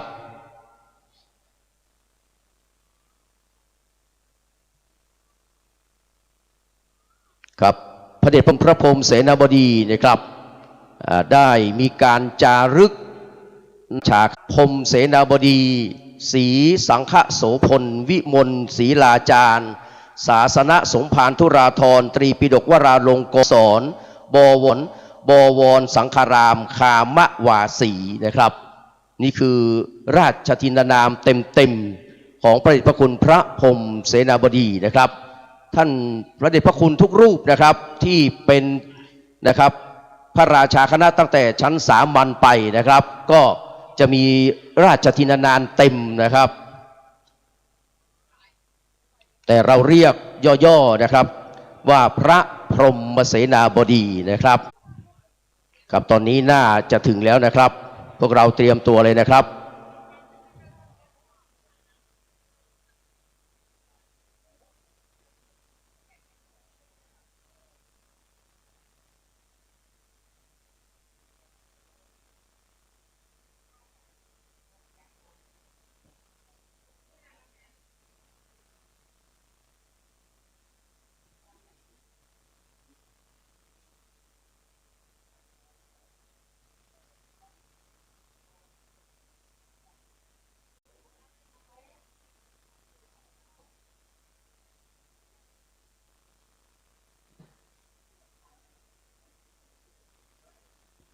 กับไกลๆแล้วนะครับกับพี่น้องเตรียมตัวได้เลยนะครับ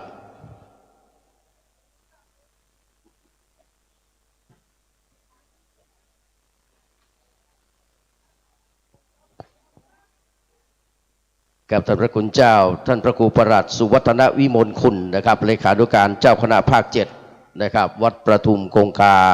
ราชวรวิหารนะครับท่านได้มาสำรวจตรวจสอบนะครับสถานที่นะครับยังวัดปากทางเจริญแห่งนี้นะครับตั้งแต่เมื่อเช้าแล้วนะครับ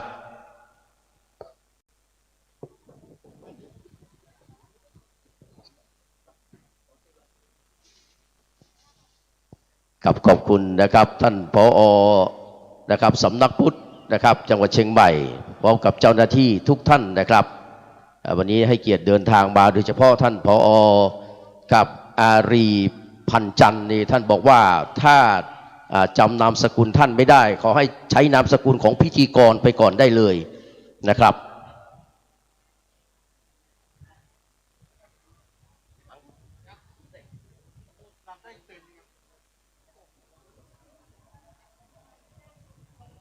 รออีกสักครู่นะครับเนื่องจากได้ขึ้นชื่อว่าดอยหล่อนะครับก็ต้องมาแบบรอๆกับเข้าเขตดอยหล่อมาแล้วนะครับไม่นานนะครับ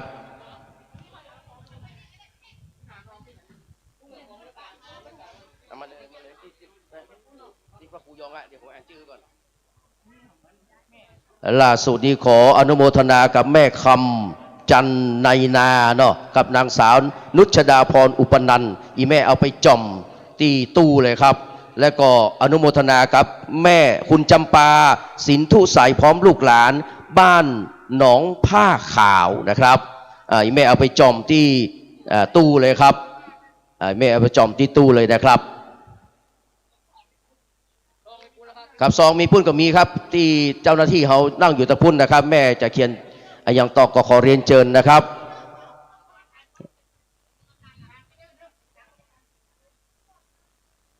ใครจะทำบุญที่พุ่นเลยนะครับ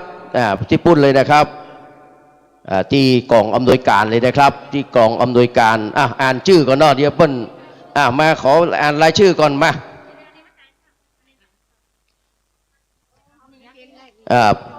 อันนี้ป้อศิลาแม่บุญศรีช่างเล็งเนาะพร้อมครอบครัวบ้านต้นพึ่งตำบลหนองล่องอำเภอเวียงหนองล่องจังหวัดละปูนนะครับร่วมทำบุญตัวเนาะ260 บารมี ขออนุโมทนาสาธุนะครับ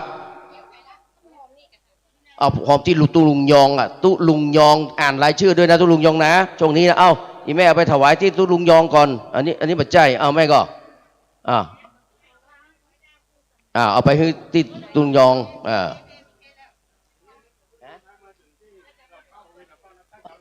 ตอนนี้เราตั้งแถวนะครับมาถึงเหล่าเป้าแล้วพวกเรา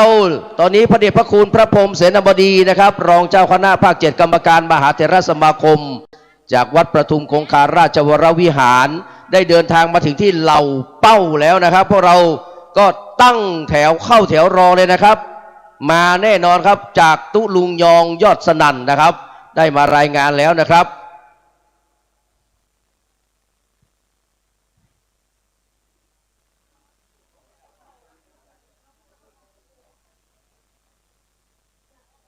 จางสารเหยียบนาพญาเหยียบเมืองผ้าเหลืองเนาะนะครับผ้าเหลืองของภาคเหนือเป็นเจ้าคณะภาค 7นะครับจะได้มาเหยียบนะครับที่บ้านปากทางเจริญนะครับหรือวัดปากทางเจริญหรือทั้งอำเภอดอยล่อครับพ่อพี่น้องศรัทธาเข้ามากู้ที่กู้ตังวันนี้นะครับเตรียมถวายการต้อนรับพระเดชพระคุณนะครับพระพรหมเสนาบดีนะครับพิมยานวีโรมาแล้วครับถึงแล้วนะครับถึงแล้วมีรถขบวนแล้วอย่างนี้ถึงแน่นอนนะครับมาแล้วครับเตรียมตัวเลยเนอะท่านที่จะทำบุญก็มาเข้าแถวก่อนเดี๋ยวค่อยทำทีหลังนะครับให้มันขาดเนอะอย่าให้แถวขาดเนอะครับเพื่อมันกุ้มแล้วขยับขยับเนอะครับเพื่อมันกุ้มถึงศาสตร์ที่เขาปูไว้นะครับเสื่อที่เราปูเนี่ยนะครับให้มันเต็มเนอะครับไปต่อตั้งหัวมาอาจจะฮ้อนน้อยไปเป็นอย่างคนเดียวอยู่ที่ฮ้อนได้บุญนักแข็มน้อย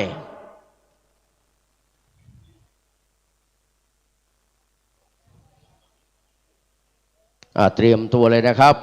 ตอนนี้พระเดชพระคุณมาถึงแล้วนะครับ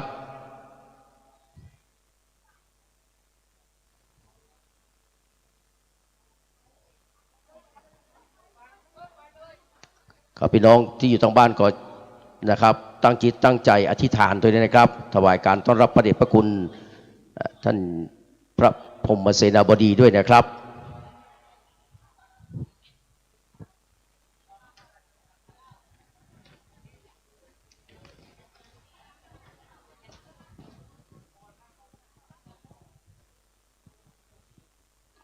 เพราะเป็นพระพรหมเสนาบดีจึงมากมีด้วยเมตตามหาศาล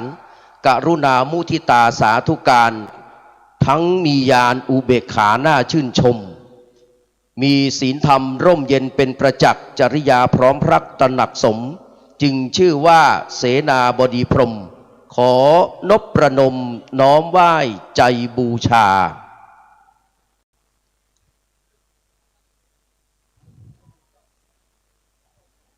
กับเดียวที่ฝักเหนือนี่เป็นของพระคุณเจ้าเนอร์นะครับเดี๋ยวขอเมตตาพระพี่น้องเนอร์ครับขยับขยายนะครับได้เป็นนั่งตั้งจัดที่ได้เตรียมไว้นะครับ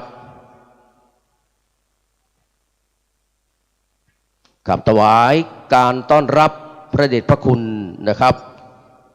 พระพรหมเสนาบดีศรีสังฆโสพลวิมลศรีลาจารย์ศาสนสมภารธุราธรตรีปิฎกวราโรงกรมหาคณิสรบวรสังฆารามคามวสี เจ้าคณะภาคเจ็ดกรรมการมหาเถรสมาคมเจ้าวาดวัดประทุมคงคาราชวรวิหารได้เมตตา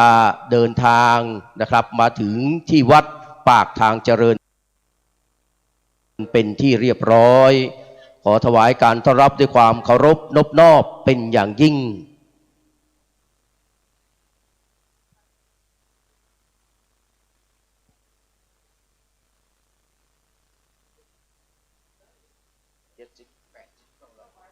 กับปีนี้หลวงพ่ออายุ79ปีแล้วนะครับ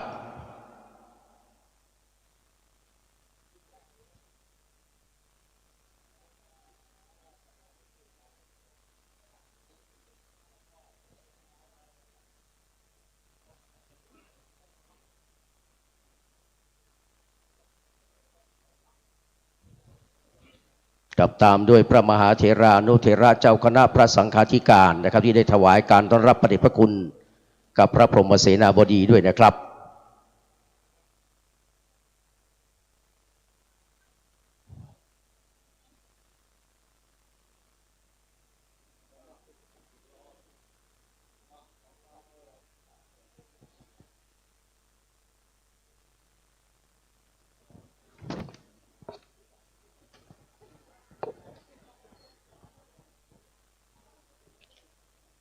กับหลวงพ่อจะได้จุดธูปเทียนครับ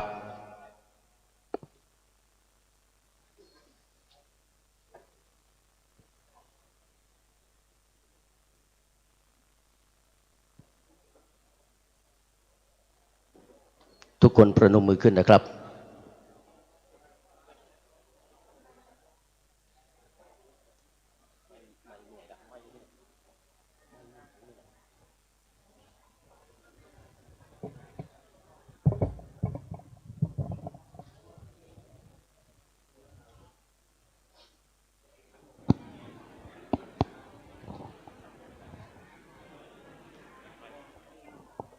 กับจากนี้ไปพระเดชพระคุณนะครับท่านเจ้าคุณพระพรหมเสนาบดีจะนำไหว้พระนะครับ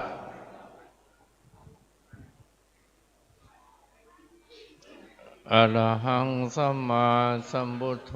ภควาอะระหังสัมมาสัมพุทโธภควาพุทธังภควันตังอภิวาเทมิ พุทธังภควันตังอภิวาเทมิ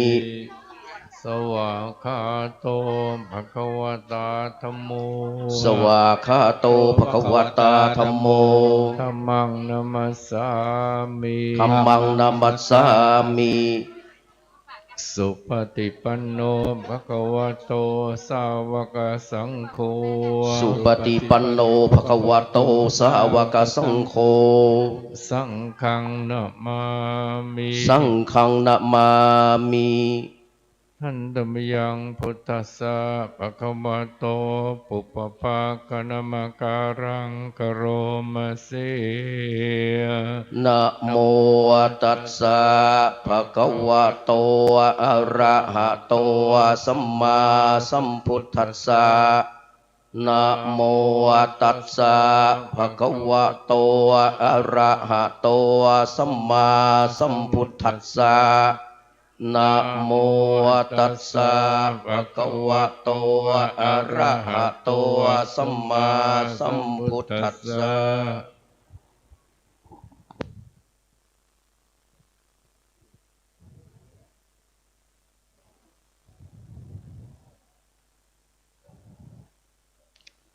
ครับหลังจากกราบพระประธานเป็นที่เรียบร้อยนะครับพระเดชพระคุณ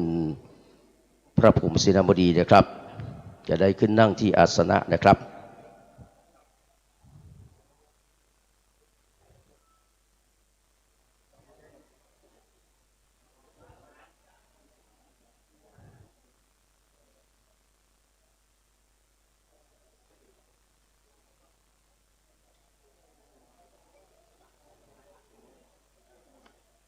ครับจากนั้นพระครูอภิวัฒนวิกรมขับรองเจ้าคณะอำเภอดอยหล่อนะครับจะได้ถวายเครื่องสักการะแด่พระเดชพระคุณนะครับ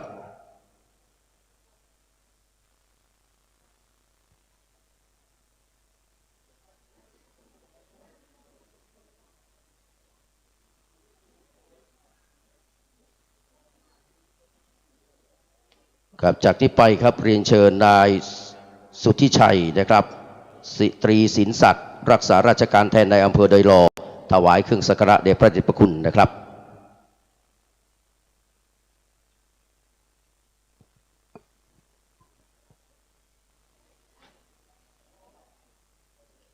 กับนายบุญทรัพย์ปัญญากำนันตำบลโดยรอถวายเครื่องสักการะ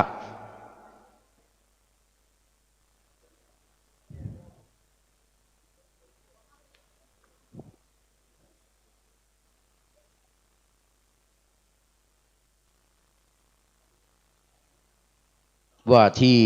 ร้อยตรีสุรพงศ์กาบวังนะครับนายกองค์การบริหารส่วนตำบลโดยรอถวายเครื่องสักการะ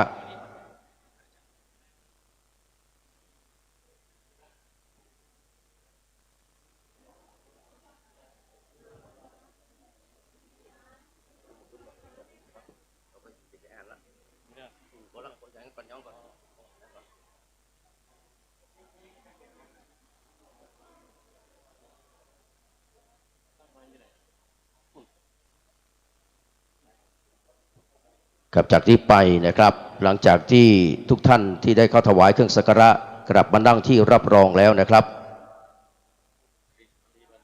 กับผอ.สำนักพุทธครับนางอารีพันจันทร์นะครับผู้อำนวยการสำนักงานพระพุทธศาสนาจังหวัดเชียงใหม่ถวายเครื่องสักการะครับ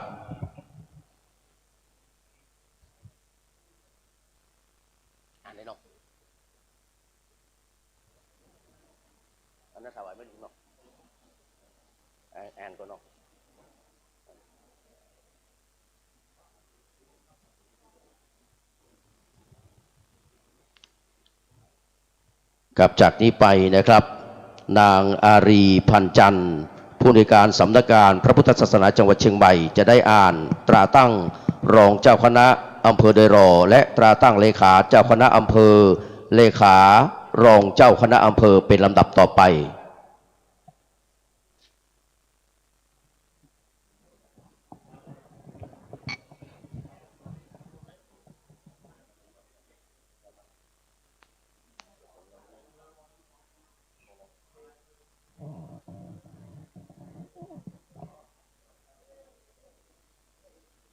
เชียงใหม่นะครับอันมีท่านและผู้อำนวยการอารีพันจันทร์นะครับเป็นต้นนะครับนี่คือลักษณะของ ขอบคุณทุกภาคส่วนนะครับท่านรักษาราชการแทนนายอำเภอรอแป๊บหนึ่งเนอะนะครับรอแป๊บหนึ่งครับกับพญาควายครับรอแบบเดียวกันไหมท่านพระครูอภิวัฒนวิกรมนะครับได้ไปส่งควายงามครับได้ไปส่งนะครับต่างกันใช่ครับอย่างที่พระเราพูดเมื่อกี้คือควายงามครับหน้าคือต้องสวยได้ลักษณะตามเพศใช่ครับแล้วก็จะเป็นควายดำก็ต้องผิวดำมันหรือก็ผิวสีดำเทาเมื่อกี้อีกชนิดหนึ่งก็คือเป็นควายเผือกก็ออกสีชมพูอ่อนแล้วมันคือพญาควายนะครับพระพรหมเสนาวดีเรียบร้อยแล้วนะครับเขาจะได้ถวายมุทิตาสักการะนะครับมีอย่างน้อยสัก4-5 อย่างอันดับแรกก็คือปากคาบแก้วเพราะว่ามีด่างที่ตรงปากด่างสีขาวที่ตรงปากเป็นรอยส่วนที่2ก็คือหน้าผากตรงหน้าผากเขาเนี่ยจะต้องมีสีขาวแล้วก็ปลายเขาครับเรียนรู้สักครู่สำหรับท่านพระคุณเจ้าพระมหาเถรานุเถระทุกรูปนะครับสหธรรมิกนะครับที่ด้านนอกนี่เกือบ100 รูปนะครับเราจะได้ฉันพระทหารเพลด้วยกันหลังจากที่เขาแสดงมุทิตาสักการะแด่ท่านพระครูอภิวัฒนวิกรมเรียบร้อยแล้วนะครับอีกส่วนหนึ่งที่ต้องมีจากนี้ไปนะครับนิมนต์ท่านพระครูอภิวัฒนวิกรมหลวงพ่อพระครูสาธุกิจจานันท์ด้วยนะครับได้เข้าไปนั่งที่รับรองนะครับจะได้ถวายนะครับมุทิตาสักการะก่อนนะครับอย่างพญาควายเนี่ยผสมพันธุ์เองได้ไหมก็ต้องเรียนว่าคือควายเนี่ยที่เมืองไทยเราจะแยกอยู่ประมาณ2 สีหลักๆคือสีตอนนี้มากราบพระเดชพระคุณหลวงพ่อนะครับท่านเจ้าคุณพระราชโพธิวรคุณนะครับสีกลางๆเขาจะมีด็อกเตอร์เนาะนะครับท่านอาจารย์พระมหาพายัพดำก็ดำไปเลยกับรองเจ้าคณะจังหวัดเชียงใหม่วัดพระธาตุโดยสเกตพระอารามหลวงนะครับพญาควายเนี่ยพ่อก็ได้เมตตามาร่วมงานถึงแม้จะมาช้าแต่ก็มานะครับคือหลวงพ่อมาแล้วนะครับทั่วไปเนี่ยจะไม่มีจุดขาวอย่างที่ว่านั้นไม่มีจุดคราวนี้พอมีจุดขาวอย่างที่ว่านั้นเดี๋ยวหมู่เฮาเรียบร้อยแล้วเขาจะได้มุทิตาต่อในส่วนของหมู่เฮาเนื้อกันนี้เอาเต็มที่สบายเลยถ้าเขาจะเนี้ยในตะกี้นี่มันเป็นการบังควรนะครับหลวงพ่ออภิวัฒนวิโกว่าจะไปเนี้ยเนื้อบ่เอาเนื้อจริงๆลำดับยังผูกเขียนที่จะดีเพื่อนเอามาเสริมเติมมันเป็นพิษหลักการนะครับเดี๋ยวรอคนเดียวนะครับพญาควายนั้นจะคุ้มโรค คือควายฝูงเนี้ยถ้ามีพญาควายอยู่อาจจะไม่เป็นโรคต่างๆ โอ้ครูบา40,000นี่ขี้บาหันเนาะครูบา40,000เนาะ แล้วก็มีคนคิดว่าพญาควายเนี่ย ครูบา40,000ก็เมตตามาเตเนอร์วันนี้นะครับจะมาแสดงมุทิตาโอ้ในส่วนของสหธรรมิกนี่นักขนาดเนอร์นะครับ แล้วเรื่องของ ท่านพระครูวิวัฒนวัฒน์ท่านวิกรมนี่นะครับท่านอาจารย์บรรยงนี่ครับปัตโตนะครับเป็นมีสหธรรมิกนะครับ เรามีรูปภาพมา พวกเขาก็เอาส่วนพระสงฆ์มาแสดงมุทิตาก่อนนะครับ ครับ ท่านปลัดพิเชษฐ์นะนิมนต์เลยเนอะ อย่างนี้นะครับเขา ครับ เนี่ยก็จะ เอา เป็นลักษณะ ส่วนพระสงฆ์เพื่อแล้วก่อนเนอะนะครับเดี๋ยวเขาก้อยมุดชาวบ้านเขานะครับนำโดยท่านรักษาราชการแทนในอำเภอโดยรอ นะครับท่านนายกท่านกำนันนะครับ เข้าหากัน และหมู่เฮาศรัทธาสาธุชนทั้งหลายเนอะนะครับ ก็เรียกวงพระ จะได้ แต่อันนี้ เข้าถวายเครื่องสักการะแล้วก็แสดงมุทิตาต่อพระครูอภิวัฒนวิกรมนะครับ ความจริงควรจะต้องออกมากลางออกมาก่อนแล้วค่อยดกมา นี่อุ้มบาทแล้วที่แคบนี่ กับ เพราะอะไร ลงทานก็ไปฟังเปิดเนอะ คือ รอ ต้ สั อก งเรียน กรรม ว่า นะครับ เขาควายเนี่ยลักษณะจะเป็นเช่นไร เอาสาธุอนุสาธุลุงยองเนาะตุลุงยองต้องแม่ พี่เพิ่ง ไม่ รู้ งานรักเลยในวันนี้นะ ว่าเขาควายมีท นะ รง ครับ กัน มีครับหลากหลายครับ เลขาหลวงพ่อ อันเนี้ยคือเรียกข้อ นะครับวัดตาตอน อันนี้คือลักษ ครั ณะ บเมตตามาตุยเนอร์วันนี้นะครับ มาซ้อน สั้น อันเนี้ย ครับวันนี้เพื่อเป็นตัวแทนพระเดชพระคุณท่านเจ้าคุณพระเทพมังคลาจารย์เจ้าหน้าจังหวัดนะครับส่งลูกศิษย์มาแตนวันนี้นะ แล้วเขาจะยาวอี หล ก วง ไหม พ่อ ยาวครับ โอ้ครูบาก็มานะครับ นี่เขาลูกควาย เริ่มต้น ลูกควายครับ ครูบาคำแสน ลูกควายที่สวยคือลูก นะค ค รั วาย บ จะต้องเป็นเขาคันช้อนแบบนี้ อันนี้อาจจะแคบไปนิดนึง โอ้ ถ้ากว้าง ครูบา ตอนโตก็จะกว้าง บิงกี้ก็มีนะ คัน โอ้ ช้อน มา อันนี้ ไก่ อันนี้ล่ะ อันนี้ก็จะเป็นลักษณะของวงพระจันทร์ วงพระจันทร์ อ่า ดูยังไงครับ ขณะนี้เวลา10 นาฬิกา 10 นาทีนะครับจะเอาขอประกอบพิธี ต้นบาทอุ้ม เป็น บาท ช่วงหนึ่ง แต่ เนาะ ปรากฏว่า นะครับ เขาไม่กระดกมังหน้า ไปเขาก็ จากนี้ไปครับ เลยก็จะเป็นเขาเรื่องเขาวง โค้ พระจันทร์ งไป เขาวงพระจันทร์ก็เหมือนว่า เรียนเชิญด้วยนะครับ ท่าน ก็คือจะเป็น เอา รูป นายกก่อนเนาะ อย่าง นายก ไม่มีกระดก นะครับ หน้ ว่าที่ กระดกหลัง ร้อยตรีสุรพงศ์กับวังนะครับ อันนี้ แบบนี้ครับ ไม่ใช่เป็นอุ้มบาทแคบครับอุ้มบาทแค กับบ นายกการส่วนตำบลโดยรอพร้อมกับทีมงานนะครับ บาทเล็กลง ได้ถวายมุทิตาสักการะ อันนี้ ช่อดอก เนี่ย ไม้ดอกกุหลาบนะครับ เขาหินเขาเล็ก งามๆนะครับถวาย ลักษณะแบบนี้ก็จะเป็น เป็นมุทิตานะครับแด่หลวงพ่อพระครูอภิวัฒนวิกรมนะครับ หัวที่ใหญ่ เดียวสักกรรมเนอะครับท่าน โค้งเกินไปและ รักษาราชการแทนเตรียมเครื่องสักการะอยู่นี้ อันนี้ ไอ้ เป็น ส ลูก ยั ผ น สมมูล่าครับ กับพือ ไม่ใช่ควา ท่าย น แท้ อ๋อเป็นพันธุ์ผสม รักษาการในอำเภอนะครับ ปลายปักเรา ผสมกัน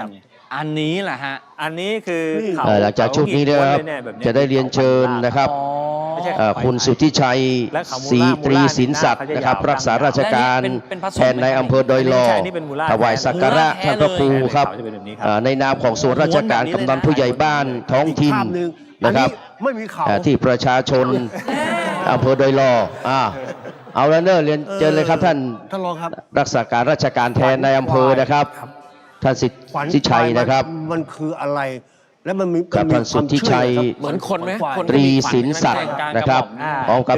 ข้าราชการฝ่ายปกครองกำนันผู้ใหญ่บ้านมาเรียนเจอเลยเนอร์จุดสีกากี ฝันควายเนี่ยจะอยู่ นายกร่วมตัวแห่งก็ได้ อยู่ทางหน้ามั่งอยู่กลางกระบาล เรียนเจอเลยครับเรียนเจอแล้วพี่น้องศรัทธาเฮาตัวเนอร์ อยู่ตรงสว่าง ตอนนี้เป็นไฮไลท์ละนะครับเป็นนี้เป็นไฮไลท์ละเรียนเจอเลยครับ แต่ละจุดที่ ครับ เขา เรียนเชิญเลยครับ เป็นพิธีการแบบเมืองของเขาดูตั้งแล้วครับเนี่ยใดก็ได้เอาเลยสาธุสาธุสาธุนะครับ อยู่กลางกระบาลเลยหมุนอยู่ตรงกลางศีรษะอยู่กลางเขาระหว่าง เอาเมินๆหน่อยเอาเมินๆหน่อยนี่ครับท่านนายอำเภอ เลี้ยงไปแล้วควาย นะครับ จะดุ ท่าน ควายจะ สุทธิชัย เจ้าของ ตรีสินศักดิ์ ทำให้เจ้า นะครับ ของไม่ดี พร้อมกับข้าราชการ นู่นนี่นั่นเป็นความเชื่อหรือบางคนบอกว่า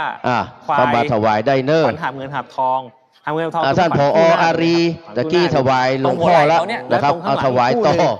ครับวันนี้อารีเป็นนางเอกนะครับ หรือ วันนี้อารีพันจันทร์เป็นนางเอกทำหลายอย่างวันนี้นะครับ ก็เลยขวัญตกอู่ เดี๋ยวขอถ่ายรูปก่อน ขวัญพวกเนี้ย คิวต่อไปเป็นของท่านผออารีเนอะ จะเจริญ ไอ้สายันเตรียมเครื่องสักการะลูกน้องเพิ่นเตรียมไว้พุ่นนะครับ อันนั้นต้องเรียนว่าเป็น ท่านผออารีพันจันทร์ผู้อำนวยการสำนักงานพระพุทธศาสนาจังหวัดเชียงใหม่เด้อนะครับพร้อมกับทีมงานเนาะ ไม่มีทางเจริญ ได้ถวายมุทิตาเครื่องสักการะนะถวายเครื่องสักการะ บอกพี่น้องเลยว่า นะครับแด่ท่านพระครูอภิวัฒนวิกรมเนอะกพอกันเนอะ คุณกับเราแน่นอน กพอนะครับสำนัก ถึงกับ พุทธ พูดเรา เชียงใหม่ก่อนนะครับ มัจมีแช้างเผือกไง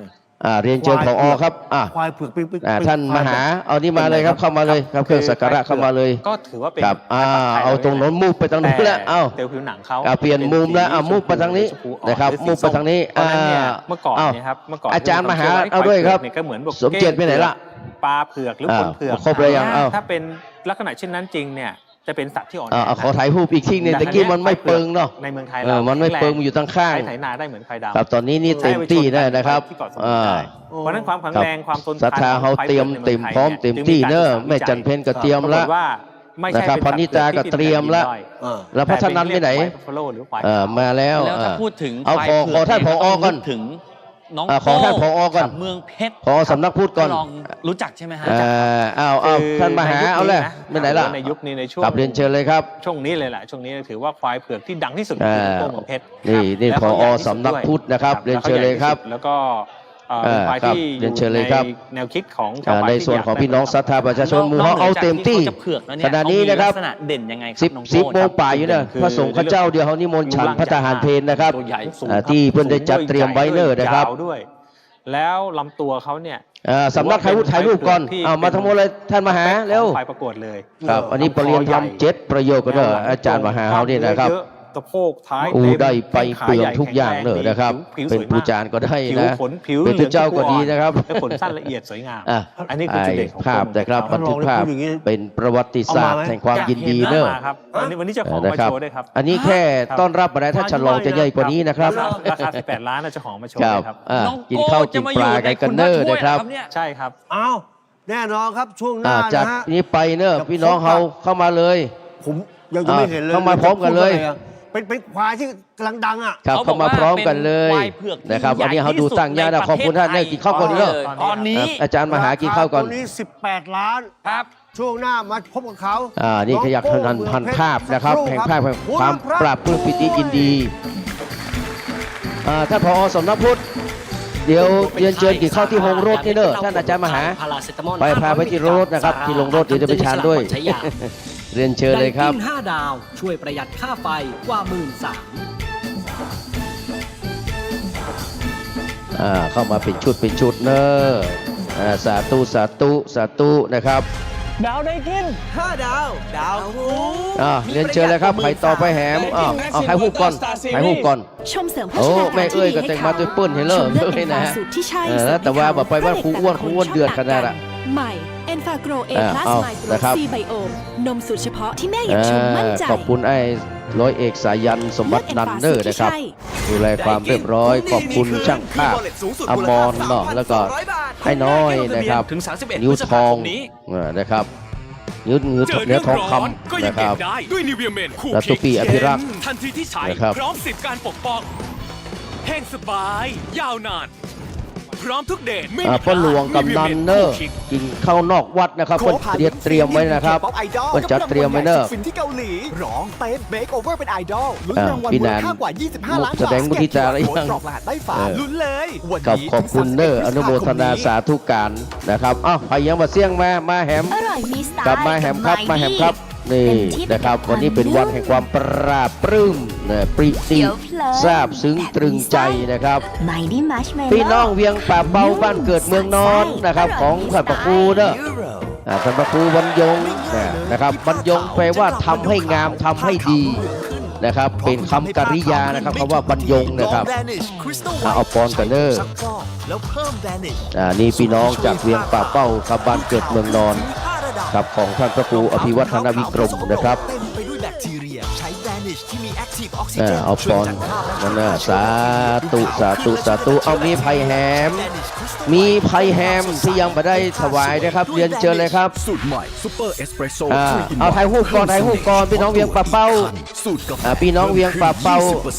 แม่จันเพนตีเนียนแล้วจะเข้าตัวเพื่อนเวียงป่าเป้าตัวเนอะฝากแม่จันเพนที่ไม่เอ้ยตัวเนอะ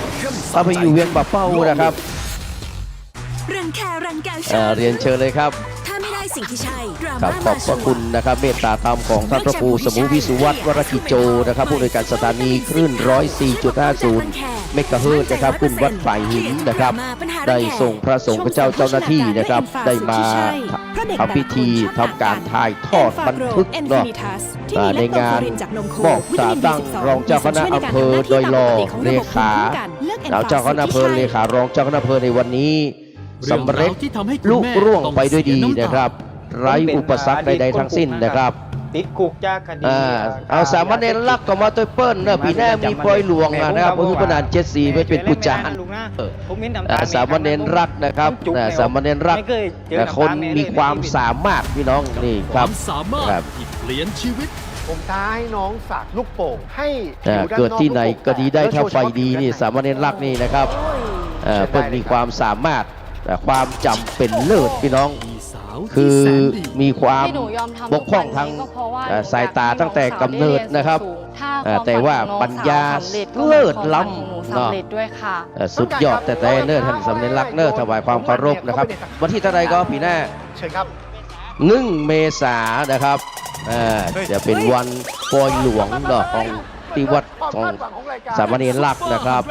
16:45 นาทีทางช่องเวิร์กพอยต์ 1 เมษายน 68นะครับ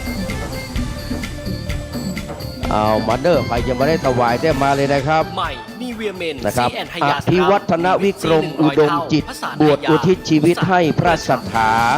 ยึดหลักชาติศาสตร์กษัตริย์นครา สูงทรงค่า3 หลักตระหนักคง เป็นพระดีพระเด่นเห็นประจักษ์เป็นพระนักพัฒนาควรค่าสงฆ์เป็นผู้รับเป็นผู้มอบอันชอบตรงนามบรรยงทำให้งามทำให้ดี อภิชาติบุตรพุทธชิโนรส วัฒนาโอสถชินสี วิกรมแจ้งแทงใจในชีวี กรมพรีเพื่อพระรัตนตรัย ขอจงเป็นธุระในพระศาสตร์ได้ประกาศหลักธรรมนำสมัย ต่างพระเนตรพระกันจอมพันไทยเป็นหลักชัยให้ศรัทธาทุกคราเทิน น้องก้า นะครับ เจ้าของเดิมเนี่ยซื้อมาจากนครสวรรค์นะครับ กับ แต่ เป็นกรอนถวายท่านพระครูอภิวัฒนวิกรมนะครับแปลว่าผู้ก้าวไปข้างหน้า ตอนนี้อายุเท่าไหร่แล้วครั ด้วย เนี่ย ความเจริญอย่างยิ่งนะครับ นี่คือพระครูอภิวัฒนวิกรม ตัวใหญ่มากนะ และคำว่าบรรยงชื่อของเพิ่นก็คือทำให้งามและทำให้ดีนี่ครับวันนี้เราได้รองเจ้าคณะอำเภอโดยรอคนใหม่คนเก่งคนขยันนะครับ ได้มาเป็นรองเจ้าคณะอำเภอเป็นเบาภาระศาสนกิจของท่านพระครูสาธุกิจจานันท์ ถือ อย่า ว่าง เป็น ชัดเจนนะครับวัน ควายเผือกที่ใหญ่ นี้ ที่สุดในประเทศไทย นะครับ ใช่ครับณขณะนี้ครับ โอ้โห ไม่พอรู้ราคา เรียนเชิญพี่น้องศรัทธาสาธุชนเนอร์ท่านใดที่ยังไม่ได้แสดงมุทิตานะครับ 18 ล้าน กับเรียนเชิญเนอร์เข้ามาถ่ายรูปถ่ายภาพ โอ้อีแม่ก็มาตัวเนาะแล้วหลวงพ่อไปไหน ผมอยากรู้ ไม่ได้มาเนอะ ครับพอเลี้ยงมันเป็นมายังไง หมายความว่าราคา คนขับรถ 18 เนอะที่มากับตัวเจ้านะครับ เราต้อง ไปกินข้าวที่หอระฆังนะครับ ในวงการควาย ข้างหอระฆังเนอะคนขับรถ ถึง18 ล้าน นะโชเฟอร์นะครับ ก็ปรากฏว่า ไม่มี โก้เนี่ย ค่าตอบแทนให้แต่มีน้ำใจให้นะครับ ไปกินข้าวที่ข้างหอระฆังเนอะคนขับรถของพระคุณเจ้าทุกวัดเลยนะครับ ที่ยังมาปิกกันนะครับ เรียนเชิญไปกินข้าวเนอะนะครับ กินข้าวที่ข้างหอระฆังนะครับ ไม่บ้า วันนี้วัดปากทางเจริญนะครับ ที่กว้างขวางโอโถงมหาศาล พื้นที่หลาย10 ไร่นะครับ แทบไปถนัดตา ปีหนึ่งเนี่ย เนื่องจากว่า 7-8 นะครับ ล้านบาท ศรัทธาสาธุชนหลั่งไหลกันมา ทั่วทุกสารทิศโอ้เป็นที่ม่วนอกม่วนใจ ชอบอยู่แล้วรา นะครั คา บ อยู่แล้ว ท่านพระครูอภิวัฒนวิกรมวันนี้ยังบอกออกสักอย่างนะ นะครับอันนี้ยั เดี๋ ง ยว ไม่ จะ ร ให้ วม เปิ้ลได้กล่าวขอบคุณ ที่ผมพาเดิน ปิดท้าย ออกมีเรื่องอะไรอีก นะครับ นะฮะ ปิดท้ายนี่ขอบพระคุณนะฮะครูบาอาจารย์สังฆเถระผ่านตั้ง 18 ล้านบาท สถานีคลื่นวิทยุ ราคาตก104.50 เมกะเฮิรตซ์คลื่นฝ่ายหินนะครับ โดยเมตตาธรรมของท่านพระครูสมุวิสุวัตวรกิจโจนะเรียนเชิญครับศรัทธาสาธุชนท่านใด ยังไม่ได้เข้าถวายเนี่ยเอาเจิญเลย ไม่ใช่ผสม อย่าลืมซองนะ แท้ๆเลย ไม่ต้องเอาซองกลับบ้าน อย่างที่บอกว่า นะครับ ที่ ไม่ต้องเอาซองกลับบ้าน ถือว่เป็ไฟปลัก นะเอาซองถวายไว้เลย ครับ จะให้จะถ่ายรูปเหรอ รูปร่างใหญ่ ได้เลยครับ โต สมัยในสายันเนอร์ยืนกับไอ้บ่าวคนนี้ครับไอ้สายันสมบัตินันท์ แล้ว น้องโก้เนี่ยคือ อ่า เขามีลักษ สา ณะ ธุ ของ นะครับ ควายที่ความสวย ขอบ งา พระ มข คุ อง ณ เขา อนุ เนี่ย โมทนาพี่น้อง คือ ศรัทธา ยังไงครับ สาธุชนทุกคนทุกท่าน คือ เด้อ คือ นะครับ อันดับแรกเลยต้องมองเรื่องรูปร่างเนี่ยมิติความใหญ่ความยาว คือควายที่จะดูดีนะครับควายดูดีก็ต้องมีรูปร่าง เรียนเชิญพี่น้องเขาเนอะถ้านี่ก็ไปกินข้าวกินปลาได้นะนะครับ สูงใหญ่ เยอะแยะเนี่ยพัฒหารวันนี้นะครับขอบคุณเจ้าภาพโรงทานทุกท่านเลยครับที่แสดงความจิตจำนง ส่วนของคอ ความประสงค์อันดีงามตั้งแต่แรกเริ่ม สมส่วน นะครับ กัน ที่เขาได้จะทำพิธีในวันนี้นะครับสำเร็จรุ่งเรืองไปด้วยดี ของโก้อีกเหมือนกัน ใครมาได้ถวายเนอะเดี๋ยวจะฮือ นะครับท่านอาจารย์พระครูวัฒนวิกรมก่อนจะไปฉันพัฒหารจะได้อู้จาออกอากาศเนอะนะครับแสดงความปราบปลื้มปิติซาบซึ้งตรึงใจ ในเมตตาจิตของพระเดชพระคุณพระพรหมเสนาบดีรองเจ้าคณะภาคเจ็ดกรรมการมหาเถรสมาคมนะครับพระพรหมเสนาบดีนะครับที่ชื่อว่าพรหมเสนาบดี เพราะว่ามีเมตตากรุณามุทิตาและอุเบกขาทำเครื่องที่อยู่ของคนใหญ่นะครับ ตั้งแต่แรกไว้นะครับว่าควายไทยเนี่ย ครับ เขาจะ ข เป็น อ สัตว์ ขอบคุณ พื้นถิ่ อนุ อยู่เมืองไทย อนุโมทนาทุกภาคส่วนเนอะส่วนราชการอันนี้รักษาการ เพราะฉะนั้นการ นะครับแต่ในอำเภอเป็นต้นท่านนายกองค์การบริหารส่วนตำบลดอยลอท่านกำนันผู้ใหญ่บ้าน พี่น้องศรัทธาประชาชนทุกคนทุกท่านนะครับ เขานิสัยแบบไหนครับพี่เจฮะ เชื่องครับ เชื่องมากครับ แล้วก็ถ้าเห็นน้ำเนี่ยอยากลงแล้วก็ไม่ยอมขึ้นครับ ชมรมกำนันผู้ใหญ่บ้านเนอะ เองที่ผมพา นะครับ พี่โก้ กินข้าวที่ไหนก็บอก คนดู จ่ายไม่ ไป จ่าย หลายล้านวิวนั่นนะครับลงแล้ว ก็ ยอ ไม่ ขึ้ ฉ่ำชาด้านนอกเนอะกับน้องผู้ใหญ่บ้านเขานะเนอะ เวลาสา ครั ว บ ๆมิ ทุ ส ก ยู อย่าง นิ เน เวิ อะ ร์สหอมนะฮะ ครับอปตเขาก็คือไปตัวนั้นอปทท้องถิ่นเขาเราไปกินข้าวเลยครับไปกินข้าวเลยเนอะ ผมชอบ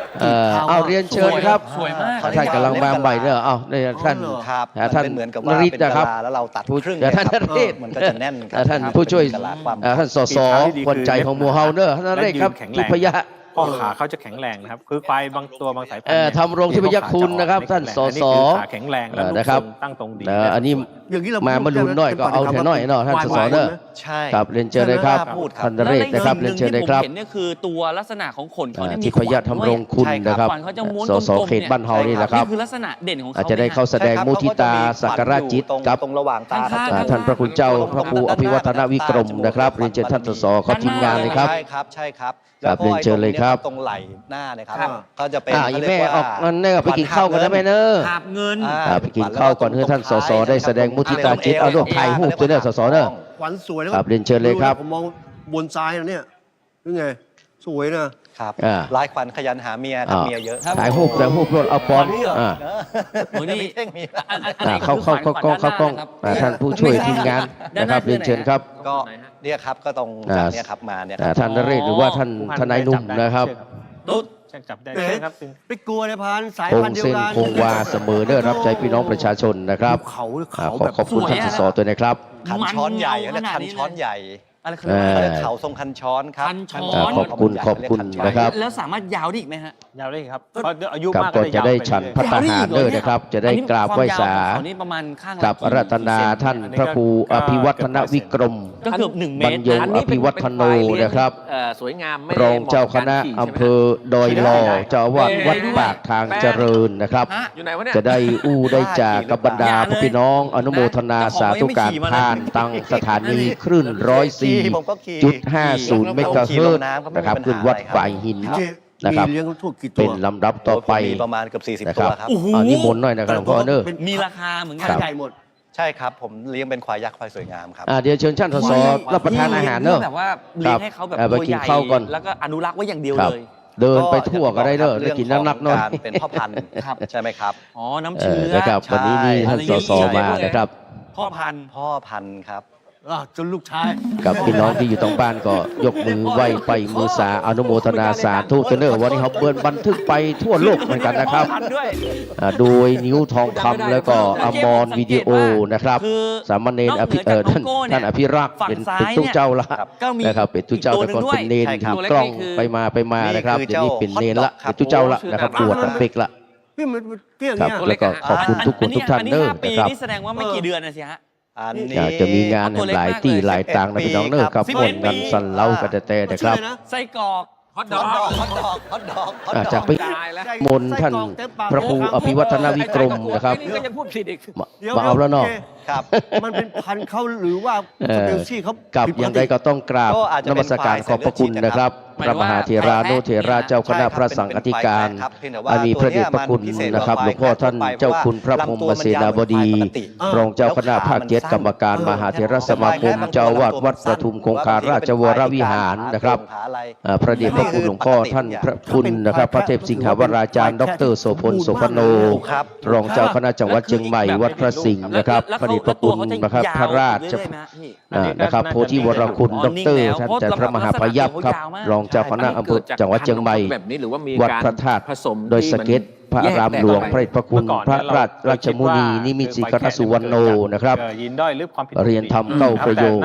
รองเจ้าคณะจังหวัดเชียงใหม่วัดสวนดอกพระอารามหลวงพระสุวรรณเมธีดรแสวงปัญญาปัจโชโตนะครับรองเจ้าคณะจังหวัดเชียงใหม่นะครับเจ้าวาดวัดพระธาตุสีจอมทองวรวิหารพระวิมลมุนีนะครับรองเจ้าคณะจังหวัดเชียงใหม่ผู้ช่วยเจ้าอาวาสวัด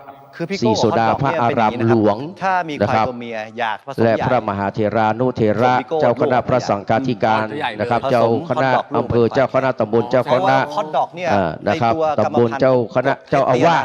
นะครับเลขาทุกๆรูปเนอะขอบพระคุณท่านผู้มีเกียรติทุกคนทุกท่านอันมีรักษาการราชการแทนในอำเภอโดยหล่อนะครับคุณสุทธิชัยตรีศิลสัตย์ เด่น นะครับ ของเขานี่ ขอบคุณท่านสสนเรศนะครับ แล้วก็จะไม่โตก ท ว่านี้ นายหนุ่มนะครับ ไม่ใหญ่กว่า ส นี้ ส ไม่ บ้าน ใหญ่ เฮา เท่านี้แน่ๆ พร้อมกับทีมงานนะครับได้ให้เกียรติมาร่วมงานในวันนี้นะครับขอบคุณพี่น้องศรัทธาสาธุชน ทุกคนทุกท่านครับทั้งที่อยู่ที่นี่และอยู่ทางบ้านครับขอให้ทุกคนทุกท่านได้ประสบแต่สัพพะสิริสวัสดิ์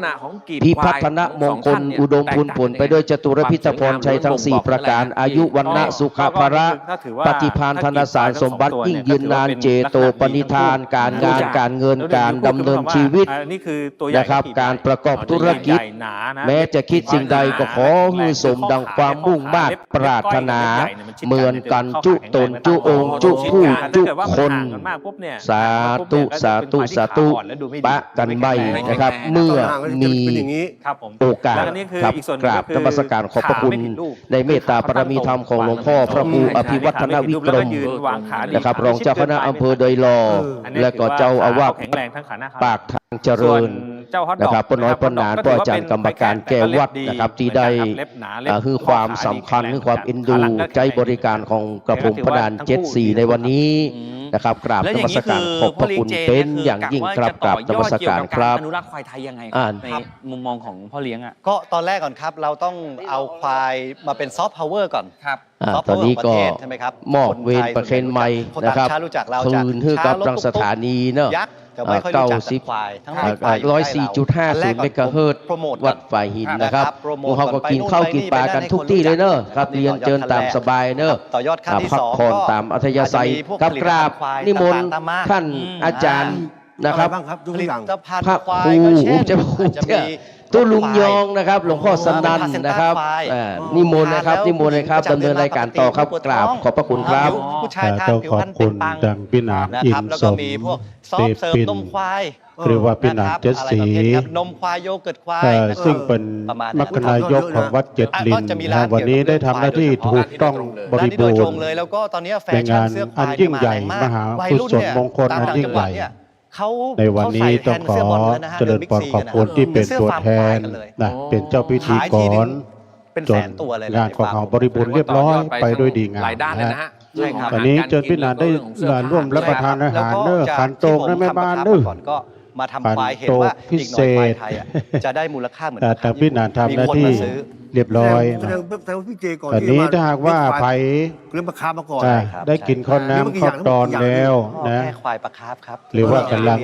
ร่วมรับประทานอาหารไปฟังไปทางใดต้น พี่อ นึ เนกครับแล้วในมุมมองของพี่อเนกล่ะครับ แล้วก็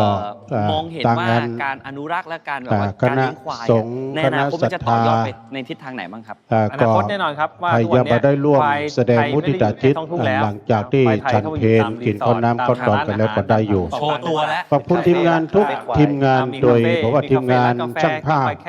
ไอ้น้อยเขาก็ดีนะ อันนี้เป็นการต่อยอด ทำบอล ในเรื่อง วิดีโอ ธุรกิจและท่องเที่ยวไปแล้วครับ แล้วก็ตุ๊ปปี้น้อยเอาโดยเนอร์ อยากจะไปเที่ยว ทีม นะ งานช่างภาพ แล้วครับ พี่เจครับ แล้ว ช่ว ก็ งนี้ ทีม นะครับ งา เป็น นวัน ถ่ายทอดเสียง อ เต นุ อ รั ร์ กษ์ เนอร์โดยการนำของทุกพี่หนุ่ม ท่านผู้ชมทาง พี่ บ้าน หนาน ไหมครับ ทิน ครับ ก็ฝาก พี่หนาน สนับสนุน พี่ อุ หนาน ตสาหกรรมควายไทย อ่ะ ด้วยนะครับ พี่หนาน แล้วก็อยากเห็น แพนด้าพี่หนานด้าม ควายไทย ได้ เนี่ย มาก ลั เด้ บ อ มาใกล้ชิดกับ ผมไม่คิด คนไทย สลัม มากขึ้น เพราะเราเคยใกล้ชิดกันมาก่อน อันนี้เป็น ด้วย ผู้เล่น วิถีชีวิต กันได้ ปัจจุบันนะฮะเรา อั หาน นี้ก็ ควายไป ถ่าย นาน ทอดเสียงมาตั้งแต่ตอน ใกล้ชิด เจ้า แล้วก็จะ มา รู้ ทั้ ว่ งภาพทั้ง ควา เสี ย ยง น่ารักสอนง่าย ต่อจากนั้นก็จะไปทำหลายที่อยู่เนาะแล้วก็ทีมงาน แล้ ดั ว ง ถ้าเกิด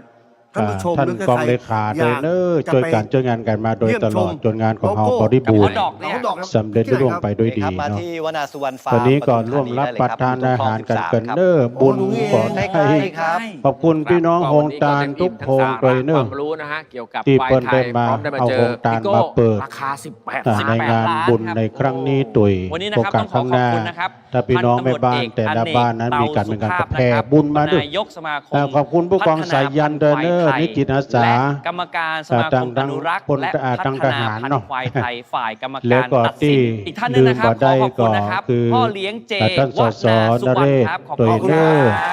บ ท่านสสก็ได้มาร่วม น้องโก้แล้วก็น้อง แสดงมุทิตาจิตตุยนะ เราคนไทยนะครับผมต้องช่วยกันรักษาและ แล้วก็ อนุรัษ์ควายไทยนะครับ รัก พัก ษา สักครู่ การ เดี๋ยวกลับมาครับผม อ่า คุณพระช่วย นายอำเภอโดยรองเอาตัวเนาะ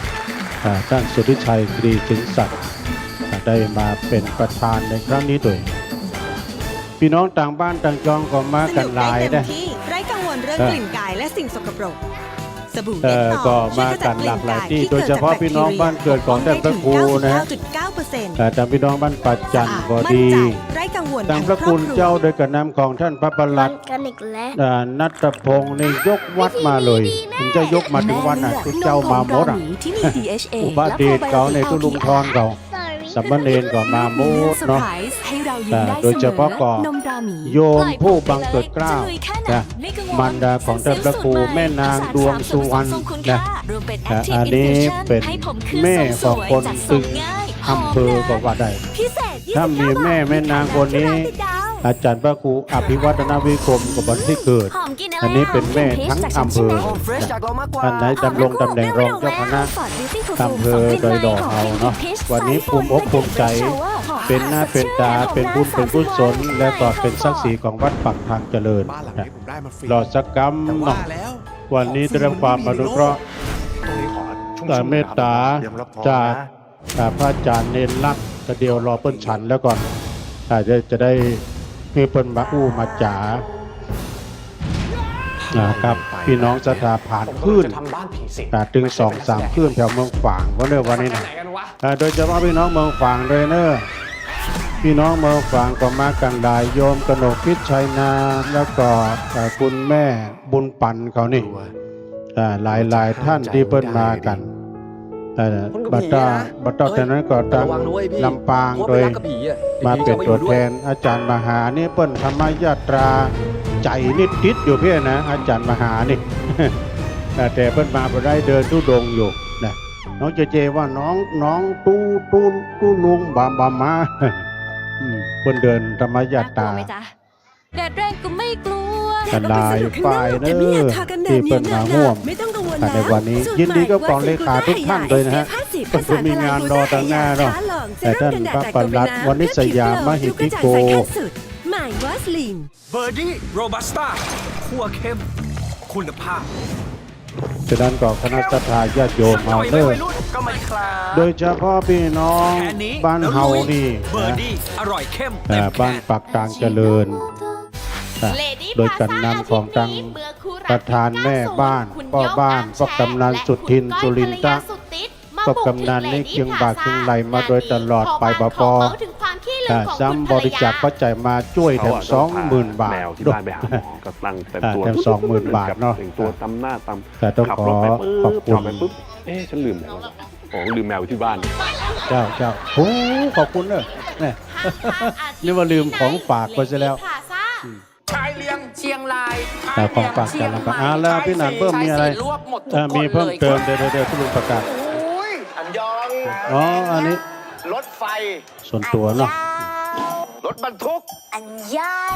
ขอบคุณเนอะแม่นิตยาปินตาคำพี่น้องบ้านหนอง5พระบาทลำปางร่วมทำบุญกับพระครูอภิวัฒนวิกรมแล้วก็หอมตุลุงยอง1 2เนาะ ยินดีเนอสาธุสาธุอนุโมท เหมือน นา กันแทบทุกอย่างแต่จริงๆแล้ว ตอน เขา นี้ ต่าง นี่ กัน ศรัทธาญาติโยมท่านสาธุชนทั้งหลาย MFGM กิน PHP ก็ และ นั่ง มีแคล จำ เซียม ก็ ที่ ต มี อน ส่วน สา ช่วยใน ธุ การ คนทุกท่านทำงานตามปกติของเอนไซม์ในระบบย่อยอาหาร ตอนนี้ครูบาอาจารย์ก็ยัง ปัญหาผิวหน้า ฉั เยอะ น ตาม เพ วั ล ย อยู่ จุดด่าง นะ ดำไม่กระชับ ในงานนี้ต้องขอขอบคุณ ซึมไว ถึง มีฤทธิ์ ทุก 400 เท่าผสา ฝ่าน ย ทยาช่วยบูสต์ผิว ที่ ให้ เปิ้น ผิว ได้ ดูกระชับ มา ดูใส ร่วม มีเวลเมดเซ แต่ รั่ม ตั้ง ผู้ชายยอดขายอันดับ สาย หนึ่งหล่อไบรท์ท้าแดด สายต่างงานม่อนจอมพอเนาะหลวงปู่เพิ่นก็มาโดยและจะไปลืมได้ประกาศงานหลวงปู่โดยวันที่19นึแต่19ของเดือนพฤษภางานหลวงปู่ท่านพระครูปฏิภาณธรรมทินหลวงปู่ได้เจริญอายุมาได้อยู่77พอดี เอาอยู่ในช่วง วันเกิดของเปิ้ลแฮปปี้เบิร์ธเดย์เปิ้ลมีวันที่19นะโยมนะ นะครับไปฟังเพลงเพราะ 19พฤษภา เพลงของเรา ก็ ครับผม งานนี้ เมื่อเบรกที่แล้ ก็ ว ข ครับ อ เรา กั พู บ ดคุย ไว้ เกี่ยวกับ สา เรื่ ค อง รู ของ บาอาจาร ควา ย์ ย ไป ไทย ร่ว กั ม นไปก็ถือว่า ใน รับค กาว าร มรู้ไปมาก ฉล มา อย ง เลย อายุมงคลหลวงปู่ ครับ หรือว่าไปแสดงมุทิตา นะครับกับบทเพลงที่เกี่ยวกับควาย ที่ นะค วั รั ด บ พ ผ ระ ม ด้าน เป็นบ ม่อ ท น เพล จ ง อม ไพ พอ เราะมากๆนะครับที่บอกเล่าเรื่อง โดย ราว พร้อม เกี่ยว เพรี กับ ยง ควาย กันเนอะ ไทยได้เป็นอย่างดี ต่าง ครับ พ่อ นั่ บ้าน นคือ แม่ เพ บ้า ล น ง หลวงปู่นี่มีงานที่ไหนเปิ้ลไปหมด ขับร้อง เด้อ โดยน้องโบ๊ท แข็ ปรั ง ช แรง ญาครับ แล้วก็ แข็ง คำร้อ แรง งแห่งดีนะ ทำอง 77แล้วนี่นะ คุณประภาสชนสรานนท์ครับ ต้องขอ เรียบเรียงโดย ขอบคุ คุณ ณ เด้อ จั หลว ก ง ร ปู่ พัฒน์ วันนี้ เอี่ เปิ้ ย ล ม ก็ บุตร มา ครับ โดย ครับผมท่านแล้วไปฟังนะฮะ อ๋อ กับบทเพลงนี้ครับผมนะฮะ กาแฟน้ำอ้อยมีอยู่เด้อต้องขอกราบขอบคุณในเมตตาบารมีธรรมศูนย์ปฏิบัติธรรมอำเภอดอยหล่อโดยท่านเมตตาบารมีธรรมท่านพระจันทร์ไพฑูรย์มหาลาโภพร้อมด้วยคณะพระภิกษุสามเณรนะฮะกาแฟร้อนๆจ้ะ กาแฟร้อนๆแล้วก็เป็นน้ำอ้อยน้ำตาลมีอันนี้ที่หลังป้ายเด้อหลังป้ายฮะนะหลังป้ายใหญ่หลังป้ายถวายการต้อนรับนั่นน่ะตั้งเต็นท์บุญเนอร์ไปทางแทงน้ำบุญนายมนะไปทางแทงน้ำบุญเนอร์ศรัทธาเอาที่หงรถทางหงรถนั่นน่ะไปจิบกาแฟได้ไหม เสียดายแน่พี่น้องบ้านทางเชียงใหม่เนาะที่เพิ่นมาก่อนหน้าเพิ่นงานมันมีผักก็ตอนเดียวได้ เอาเตรียมงานกันมาได้3-4 วันนะถ้างานด่วนโดยงานนี้ได้รับทราบพอแถม3-4 วันนะได้ช่วยกันพลังหนุ่มเนาะพี่น้องบ้านเฮาโดยแล้วก็ตั้งกองเลขาได้ช่วยกันถึงวัน2-3 วันพลังแห่งความศรัทธานี่มากันหลาย แต่ว่าเขาทำงานเปิ้นมาแต่ก็บักเกินชั่วโมงแต่บักเกินชั่วโมง แล้วเปิ้นก็เพลนโดยย้ำฉันจะกรรมนะก็นับว่าเป็นบุญเด้อโยมเด้ออย่างที่พี่นาง74บางบาทช้างเหยียบนาพระมหาเถระเยี่ยมวัดอันนี้เป็นมงคลสูงสุดเนาะนี่เป็นมงคลสูงสุดและตอนนี้ก็ขอขอบคุณเจ้าภาพที่เพิ่นรับสั่งโดยเลิศทุกท่านเจ้าภาพรับสั่งต่อใดก็มีหมดเนาะเขาห่วงเป็นเจ้าภาพรับสั่งแล้วศรัทธาญาติโยมที่ได้ร่วมรำบุญรำกุศลกันไปแล้วก็ดีก็ต้องขออนุโมทนาขอบคุณกับพี่น้องศรัทธาญาติโยมสาธุชนได้เดินทางปิกปันปิกจองกันโดยสวัสดิภาพโดยปลอดภัยท่านลงทานเข้าซอยคุณแม่กระดกพิษชัยนายังมีอยู่นึพี่น้องห้วยงูในพี่น้องห้วยงูในนะฮะแม่บุญปั่นตาเหียงเขาเปิ้นมีโฮงตาลผลไม้ของโยมน้องพันนิตาพรหมมินทร์แล้วก็หลายๆท่านที่เปิ้นน้อมนำมาเนาะโรงทานทุเรียนมีกะมีผลไม้หลากหลายนะเอาอย่างครับไอ้เอาอย่างมาของดีมีด้วยก็เดี๋ยวโยมอ้อมมาเนี่ยนั่งนี่กันก็เดี๋ยวน้องสมณเณรพี่สมณเณรรักปัญญนันท์จะได้มอบเวียนประเคนใหม่ให้เพื่อนได้พบปะกับพี่น้องศรัทธาทั้งหลายทุกท่านเอาอย่างเอาจดก่อนให้หน่อยก็จะหอมนะอาจารย์เข้ามาได้ก่อนเอาไปข้าได้ของดีเด้อ ใครได้ของดีมาที่ตุลูนี่เมียง เมียงสรีมอมจืดมานี่อ้าวมาเลยแม่วันนี้พร้อมเนาะขอแล้วก็เดี๋ยวรอน้องสมัยกินข้าวหรือยังเนี่ยอาหารไม่เนี่ยพี่น้อยมาพี่น้อยโอ้โหอันนี้พี่นันทินเอาเจนเอาเก้าอี้ไปกันนะขยับมาตากแดดโอ้โหคนตากแดดมันจริงๆไม่ยังบ่อเนี่ยนิมนต์เอาขายเก้าอี้มันขอบคุณพี่น้องทางเมืองฝางตัวเขาซอยเปิ้นล้ำว่าเปิ้นว่ายังมีอยู่เนอสถานเนอจดชื่อก่อนแต่ตะกี้ก็มีนะพ่อธนิตแม่สุเกียงกิจเจริญทกเสือร่วมบุญมาแต้ม500 บาทเนอแล้วก็มีพ่อศรีแม่แสงดาคำแห่ร่วมทำบุญมาแถมขอบคุณเนอ4 ล้อแดงแม่ดาราแม่รัตดาวันเนอพี่น้องร่วมทำบุญมาแถม1 ซองแม่นอ ทั้งบทเพลง แต่แม่นอจากจังหวัดเชียงรายนะร่วมทำบุญหอมมาแถม1 ซองนะในรูเชียงรายเนาะนะฮะ ใน วัน รู นี้ต้อง พี่ ข น้ อ อง ขอบ ไต คุณ กัน นะน้องโบ๊ทนะครับปรัชญานะครับเพลงเอกซีซั่น 1นะฮะที่ได้นำบทเพลงเพ สวัส ราะ ดี ๆ เน นะครับ อ มาร้อง ตั ใน ง ราย ตุ การ ปี คุณพาช่วย หอย ครับ นี่ก็มาเนาะ19 พักกันเนอที่พี่หอยเด้อพี่น้องศรัทธาญาติโยมเด้อเจิญเด้อไปร่วมทำบุญอายุวัฒนมงคลวัดพระธาตุม่อนจอมพอหลวงปู่คิดไม่ตกเรื่องประกัน เปิ้นจะมีงานฉลองอายุเนอวันที่19 พฤษภาที่วัดพระธาตุม่อนจอมพอหลวงปู่ได้อายุเจริญมาถึง77 ปียอดเรือนนะฮะวงแก้วจากแก้วพี่น้องบ้านป่าจันแถม100 บาทต่อจากห้างก็พอดตันแม่ทองลมมาบ้านป่าจันลงมาแถม1 ซองแม่สุนีคำดีบ้านขัดจานเนี่ยเนาะรวมทำบุญมาเนี่ยตะกี้ก็หันแถวแม่ธีรพันธ์โมป้อเขาก็มาแล้วก็อันแม่สีดาก่อนแม่สีลาอันนี้แม่สีลาเนอะ ชมเสริมโภชนาการ อุ ที่ดี ป ให้เขา นัน ชม ทะ เลือกเอ็นฟาสูตร นี่ ที่ บ้าน ใช่ ป่า เสริม จัน ให้ เน เขา อะบ้านเกิดของท่านพระครู แม่ยืนเดวิดชัยพี่น้องเจซ้อนลำปางก็มาแม่คำปันรันจวนพี่น้องเจซ้อนลำปางแล้วก็มีจันสมแม่จันสมจากเจซ้อนลำปางแม่ลักพันงามเรื่องบ้านปัดจันเลยเนอะแถม1 ซองสักดอยหล่อเนอะร่วมทำบุญมาแถม1 ซองแล้วก็ ซีขอแนะนำ มีวิโรจน์นาดีกินถนนโอ้ไอโรดนี่มาถึงวันเลย ผสานน้ำมัน เราเป้านะไอโรดนี่เพิ่นเอาซาเล้งมาช่วยงานเลยอาจารย์วิโรจน์อินทนนท์หรือว่าไอโรดเอาโอ้พ่อพี่บูลแม่กองจันเนอไอ้เสาพี่น้องบกกลางแม่โบราณมาก็โบราณจำปาอิ่มบะหันหน้าหันตาด้วยนะมารายงานถั่วกันแล้วก็มีไอ้พงในพงนางพิมพ์ที่นันจันนิธินางสาวกุศลินนางสาวพัทรนิตจันทิธิบกกลางเนอแถม1 ซองอะไรพี่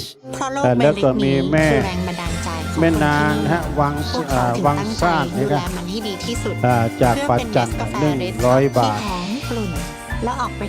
แล้วก็มีนะฮะนางอ้อมชมพูกับวงชมพูพี่น้องบ้านปัจจันเนอจำนวนแดมเชียงรายแถม1 ซองเนาะขอบคุณเนอตอนนี้พบปะกับอาจารย์เน้นรักปัญโยนันท์นะครับขอไว้สารนิมนต์ผู้พบปะกับสถาประชาชนเพราะว่าตอนนี้ยังถ่ายทอดเสียงอยู่นะครับนิมนต์ครับขอกราบไหว้สาและโจทย์ลูกทุ่งแฟนเก่า คบกับเขาแล้วเป็นไงบ้างเรือนหอสร้างเสร็จ ขอกราบไหว้สาบุญญาบารมีธรรมค รูบาอาจารย์ทุกรูปทุกองค์ขอเจริญพรคณะสัตยาติโยมศรัทธาสาธุชนคนดีเอาทุกท่าน วันนี้ ความสนุกแบบ อาตมาภาพ ที่หาที่ไหน มาล่าหน่อย พร้อมเสิร์ฟให้กับทุก วั ท่าน น นี้ ได้ มา รับ ล่า ชม เลย แล้ว เปิด วันอาทิตย์ มาล่าแล้วก็หลวงลุงเลยว่ากล้ามาล่า หลองว่า ต้อง ส อู้ ลิมูต้าไฮยาเป็นสารกลูตาโกรและไฮยาลูรอน ในฐานที่มาล่า เหนือกว่าวิตามินซี10 เท่า วันนี้มันเป็นวันติดเนาะ ใน ที่ 5 วันผิวดูใสออร่าต้อง ข้างบ้าน ว อา ส ตมานี่นะ มันเป็นวันอาทิตย์มันเปิ่นเข้าการนัดก่อนเปิ่นไปการไปรีกันกว่าจะได้มาก็ สูตรที่เหนือกว่าเดิม กินเวลางานเปิ่นแล้วหมดละแต่เป็นหยังได้มาทำบุญได้มาทำบุญก็เป็นที่สบายอกสบายใจได้มาทำบุญแสดงมุทิตาจิตต่อท่านอาจารย์ท่านพระครูอภิวัฒนวิกรม ผมมาชอย ประ ห เด็น น้า นี้ มา เปิ่นได้เป็นรองเจ้าคณะอำเภอโดยรอง วันนี้เป็นเรื่องราวเกี่ยวกับเด็กคนหนึ่งที่ชอบมีปัญหาแล้วก็ไปถาม วันนี้ก็ม่วนอกม่วนใจศรัทธาญาติโยมได้มากันได้ ครูครับอะไรเอ่ย ปากัน อะไร มา ประมาณ ห นี้ ลาย แต่ บ้าน ส่วน หลาย ใหญ่ จอง เด็กนักเรียนเวลา ท่าม มี กลาง ปัญ บรร หาย ากาศ มี ที่ เรื่องอะไร ร้อน เขาจะไปหาคุณครูแนะแนว แต่ศรัทธาญาติโยมก็บ่ ก็เลย ท้ เป็ อน ตอนนี้ ฮ้อน พี่เท่ง เพียงไหน อยาก ก็ รู้ มา คำเป็นเด็กอ่ะ โอ้โหไม่น่ามีนะ3 คนเนี่ย ตอนนี้มันยังบ่ตื้อ พร้อ เนาะ มแล้วครับผมฮะ ตอนนี้นะมันยัง ปัญหาเชิญครับ มันยังบอกปอฮ้อนเตื้อรอสักกรรมก่อนเฮาปีกแล้วก่อน ช่อยหน้าม่าน เฮาปีกแล้วนี่อย่างว่านะหนึ่ง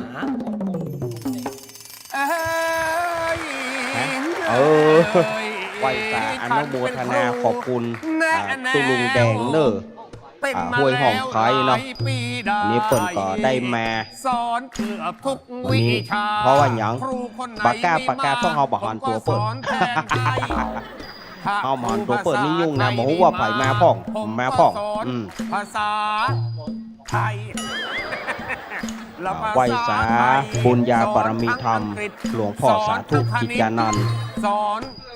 เจ้าคณะอำเภอโดยรองเอาตัวเลื่อเนาะวันนี้มาล่ามาขวายศรัทธาญาติโยมมันถึงอย่างว่านะหนึ่งกว่าจะได้มานี่ก็เบิกเกาะอันหนึ่งกว่าที่จะได้มาพอมาแล้วก็ขึ้นอยากจะปีกกับเมาะพระเจ้าเหนียวมันหอนได้มาแล้วก็ขึ้นอยากจะมือแหมละเนาะเครื่องยังแม่ครับครูน้องขอเชิญนางลง แม่อยู่น้อย มีเรื่องอะไรมาหา แม่น้อง กันแม่น้องสุภาวงศ์บ้านเดียวกันคนบ้านเดียวกันเผื่อว่าเปิ้นรับแม่เนาะแม่น้องสุภาวงศ์เปิ้นก็มาแล้วหรอกตาจ้างก็สันเหมียงสมัยตะกอนป้อฮ้องว่าสันเหมืองไม่ป้อฮ้องว่าบ้านโบนสมัยก่อนป้อ มีเรื่องอะไรไหนลองบอกครู แต่ถ้าครูรู้อย่าไปบอกใคร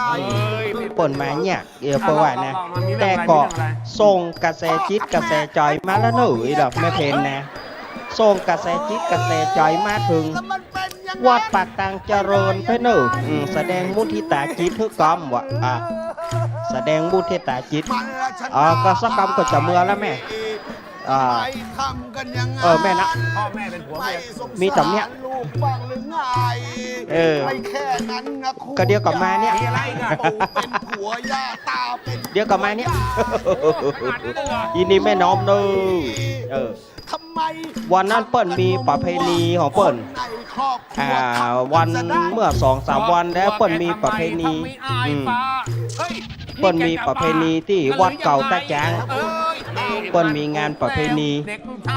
เปิ้ลผ่านไปละวันนั้น นึกว่าเรื่องอะไร อีกเรื่อง ท่าน ที่ อา สง จารย์ สัยมาตลอดแม่ เอามาชัย คลอดผมที่ ทุกปีก่อน แม่แก เปิ้ลมีงานสดๆร้อนๆเนี่ยเปิ้ลมีงานล่าสุดนี่ เขาคลอดที่โรงพยาบาลถ้าอย่างนั้นก็สบายท่ามกลางบรรยากาศฮ้อนเนอศรัทธาญาติโยมวันนี้ก็อวยพรศรัทธาญาติโยมที่ได้มา แล้วก็ศรัทธาญาติโยมที่จะปิกบ้านปิกจองก็เดินทางไปกลับ สวัสดิภาพปลอดภัย เอามาเหรอ เคาะเกณฑ์เบนไฟอันใดอย่าได้มาใกล้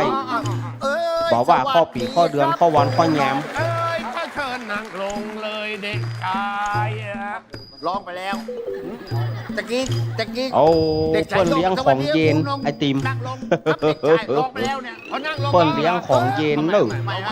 สวัสดี ก็อยู่ตังใดกันแน่ว่าจีบอกด้วยว่าตังใดเดี๋ยวจะประกาศตังเหนือเนาะเปิ้นเลี้ยงไอติมอ้าวศรัทธาญาติโยมก็ไปห้าบได้แต่จะไปเอาของเปิ้นโหลดเลยจะ อยากจะรู้ว่า น้องของท่านบิ๊กบอสเอา ก็มีเรื่องเหมือนกัน แต่ว่าจะไปเอาจะไปยุ่มของเปิ้นโหลดนะเอาให้พอกินจะยุ่มของเปิ้นโหลด มันเสียเวลา เสียหน่ายไป ใหม่มากลับไป เคยมีหรอศรัทธาญาติโยม ใช่เรื่องเดียวกัน เป็นเรื่องราวเป็น40 กว่าปีละ กลับไป มีโยมคนหนึ่งมากินน้ำแข็งหลอด ไม่ใช่กู ทีนี้น้ำแข็งเขา มันสีย พอ เวลามีเรื่องอะไรก็ตอบ เขาเหมารถไปหงแย ผมลอกข้อสอบจากเด็ก ไปเกิน ชาย ตังค์ ลอกจากใคร น้ำแข็งลง เด็กชายโย น้ำแข็งหน่อยลงละลง ขี้โกงละผมรับ นั่นแหละ ไม่ได้ แอะ ยังไง แอะ ผมแอบดู น้ำแข็งเขาพอเนาะ ตอนที่ เอะเหมารถสมัยแต่ก่อนรถก็ไม่ใช่มีหรอกเหมาไล่แตะเปิ่น คะแนนมันแย่ เกิดรถเปิ่น กว่าผมได้ มาเปี่ยวเกินกลางทาง อย่าง ลงละลงละลง ต้องต่อว่า เสี่ยงต่างกับรถก็ได้ก็ได้ ให้ลอกได้ อืมเคยมีนะ เรื่องราวนี้เกิดขึ้นประมาณ 50 ปีมาละ ไม่มิด มันเห็นเกิดขึ้นประมาณ 50 ปีสมาตมาเป็นละอ่อนจะว่าละอ่อนแต่ก็บ่ใจก็หูละประมาณ 6-7 ปีเนี่ยหูมาละ เห็น โดดหูเพียปูนกันนะ ใช่ไหมโอ้ยโธ่เอ้ย ใจย่อยเมื่อใดหรอก แกให้เขาเห็นข้อสอบได้ไงขอโทษครับ เด็กชายพวงแกก็ทำผิด นี่แกทุจริตใครก็ไม่ได้ จริงอะผมลอกเขานั่นเรื่องที่เล่าไม่เอาความก็ได้โอ้ยอย่างนี้มันต้องปรับให้ตกทำเรื่องสกปรกตาใสๆเป็นเด็กน้อยควรคิดดี ไม่ควรจะมีเรื่องเสียได้ ลุงเลยเพราะว่า ซื่อตรงไม่โกงไม่คดเพื่ออนาคตของเด็กไทยเอชาเอชา บอกแล้วว่า ถ้ามีอย่างขอให้บอกไว้ล่วงหน้าจะไปบอกกวมกำกวมอย่างนี้มันกึดมาได้ ทำตัวแบบนี้ไม่ได้นะ ถ้าไปบอกต้องบอก ฟ้องกัน ไว้ก่อนเลย ข้อสอบ ถ้าบอกกวมนี้นะมัน ไม่น่าฟ้อง มันไปตั้งหน้าก็ได้ละ แต่ฟ้องก็ ไป ดีนะ ตั้งหน้าก็ไม่ได้คืนหลังก็ไม่ได้โดน จะรู้เลยว่าทุจริตกัน น้ ลอกข้อสอบกัน ำศรัทธาญาติโยมที่ได้มาแล้วพ่องก่อนจะปีกบ้านปีกยองก็เดินทางสวัสดิภาพปลอดภัยเนอะ หยิกแกมหยอกบ้าง บอกว่าอยู่ใกล้อยู่ไกล มาฝากกันเป็น ปลอ ป ด ระจำ ภัยทุกท่าน ครับผม อาทิตย์หน้าดูซิว่า ผู้ใหญ่มีปัญหาเปล่า จะเป็นเรื่องอะไรต้องติดตาม คุณพระช่วย ก็มาเดี๋ยวนี้ก็สถานีเปิดกขอยุติการส่งกระจายเสียงเนาะบอกว่าจะเป็น 104.50 เมกะเฮิรตซ์คลื่นห้วยตองสักเรดิโอ 98.75 เมกะเฮิรตซ์ตัวแล้วก็หลายคลื่นที่ในกลุ่มคลื่นสีขาวของเราเปิ้นก็ทุกคลื่นในคลื่นสีขาวทุกสถานีในคลื่นสีขาวเพื่อชาวประชาเปิ้นก็ขอคืนรายการสู่คืนเวลาเข้าสู่รายการภาคปกติ ข่าวใหม่ต้นชั่วโมง ลำดับ ใน ต่อ ช่วง ไป นี้ที่จังหวัดเพ อันนี้ ชร ก็ บุรีเกิดเหตุ ขอขอบคุณ โจร อนุโมทนากับศรัทธาญาติโยมที่ได้เปิดเครื่องรับฟังด้วยดีเสมอ ได้เงินไปกว่า มา 40 ล้านบาท ขอสวัสดีเนอร์ทุกสถานีเนาะ ได้รับแจ้งว่ามีเหตุลักทรัพย์ที่บ้าน ลา นัก คือ ธุ เปิ ร ด กิจ แล้วเด้อ รับเหมาก่อสร้างในพื้นที่ตำบลบ้านหม้ออำเภอเมืองเพชรบุรี โดยทางด้าน ลาคือ นา เปิดละ งวิรันพัฒน์เจ้าของบ้านบอกว่าก่อนหน้านี้ครอบครัวไปพักผ่อนที่เชียงใหม่ กลับมาถึงบ้านก็พบว่ากุญแจลิ้นชักถูกเปลี่ยนดอกใหม่ไม่ใช่กุญ มัน แจ กิน ที่ค ข้าว ล้อง อิ่ม เอา แล้ว ไว้ แต่ยังว่า เมื่อ นะ ถู ส ก ถาน ลิ้น ญา ชั ติ ก โยม ดู กิน พบ ข้าว เงิน อิ่ม สด แล้ว จำน ก็ วน กู้ 1 อย่า ล้าง น บอก บาท แล้ว ร เน ว อะ มทั้ง มันถึง แหว มี น ใน เพช มันนั่น ร น่ะ และทองรูปพรรณอีกกว่า 50 บาท กิน แล้ว นัก ก็ ก็ ยั บ่ ง ดี มีพระเครื่องเลี่ยมทอง กิ หาน ย นั ไป ก รวมทรัพ ก็ ย์สิ บ่ น ดี ทั้งหมด กิน ประ นัก มาณ ก็ 40 ล้าน ทำให้ บาท เบื้องต้นผู้เสียหาย อึด เชื่อว่า อัด เป็นฝี ก็ มือของ ทำ คนใกล้ตัวที่รู้ช่องทางเข้าออกของบ้าน รวมถึงรู้ที่เก็บทรัพย์สิน โชเฟอร์ เพราะว่าคนร้ายไม่ ไอ้ ได้ รุ่ มี ง การ โรจน์ รื้อค้นห้องอื่น ไอ้รุ่งโรจน์ แต่ จี ว่า นาวงศ์ เจาะ ไอ้หนอ มุ่งไปเฉ เอา พาะ รถมา ที่ เพศเลยเน ห้ อะ องที่มีการเก็บของมี เอารถ ค่า เข้า ไว้ มา เท่า ใน นั้น วัดเลยอืม ส่วนที่จังหวัดอุดรธานีเกิดเหตุ โช ชาย เฟอร์ คลั่ง ประจำ อาละ ตัว วาดถือมีดไล่แทงพ่อจน โช ผู้ เฟอ เป็ ร์ น ประ พ่อ จำ ต้องหนี ตัว ออก รถ จาก มา บ้า เลย น เนอะ ก่อนโทรแจ้ง อาต ตำ มาร วจ ก็คง เข้ามา จะ จับกุม ยัง ผู้ ไว้ ก่อ ที่ เหตุ นี่ คื เน อ อะ นาย ขอเจริญ อา พ ทิ ร พงศ์อายุ 35 ปี อยู่ในอาการคลุ้มคลั่งถือมีดขังตัวเองในบ้าน เจ้าหน้าที่เจรจาแต่ไม่เป็นผ ต้อง ล ขอบคุณ ใช้ ท่าน เหล็ก สมณเณร ง่าม เอา เข้า รักษ์ ชาร์จ ปัญ ตั โยว นันท์นะค ด้า รับ น เน นา อะ ยประสิทธิ์ผู้เป็นพ่อบอกว่าลูกชายคลุ้มคลั่งทำลายข แต่ อง วัน ใน นี้เพราะ บ้า ว่าน มาจ้า จน ดีกว่า ทำให้ ไม่มา พ่อ เพราะ เนี่ ว่าย อย่างเพราะว่า ทน ใกล้ ไม่ไหว บ้านเพื่อหาห ต้ น้า อง วัด โทร เพื่อ แจ้ง น่ะ เจ้าหน้าที่ เพื่อนมี เข้า การติดรถ ตรวจสอบ ติดข แล้วก็ นาด อยากให้ตำรวจ เพราะว่า ส่งตัว เป็น ลู วั ก น ชายไป ติด บำ นี่ บัด นะ ให้ ส หาย ถานญา ขา ติ ด โยม จากอาการจิตเวช ครูบาแดงนะครับเด้อครูบาแดงชลทานพิทักษ์นิมนต์ตอนนี้กรรมนะครับ และนี่คือข่าวใหม่ต้นชั่วโมงในช่วงนี้ข่าว Workpoint ช่วยคนไท ญาติ ย โยม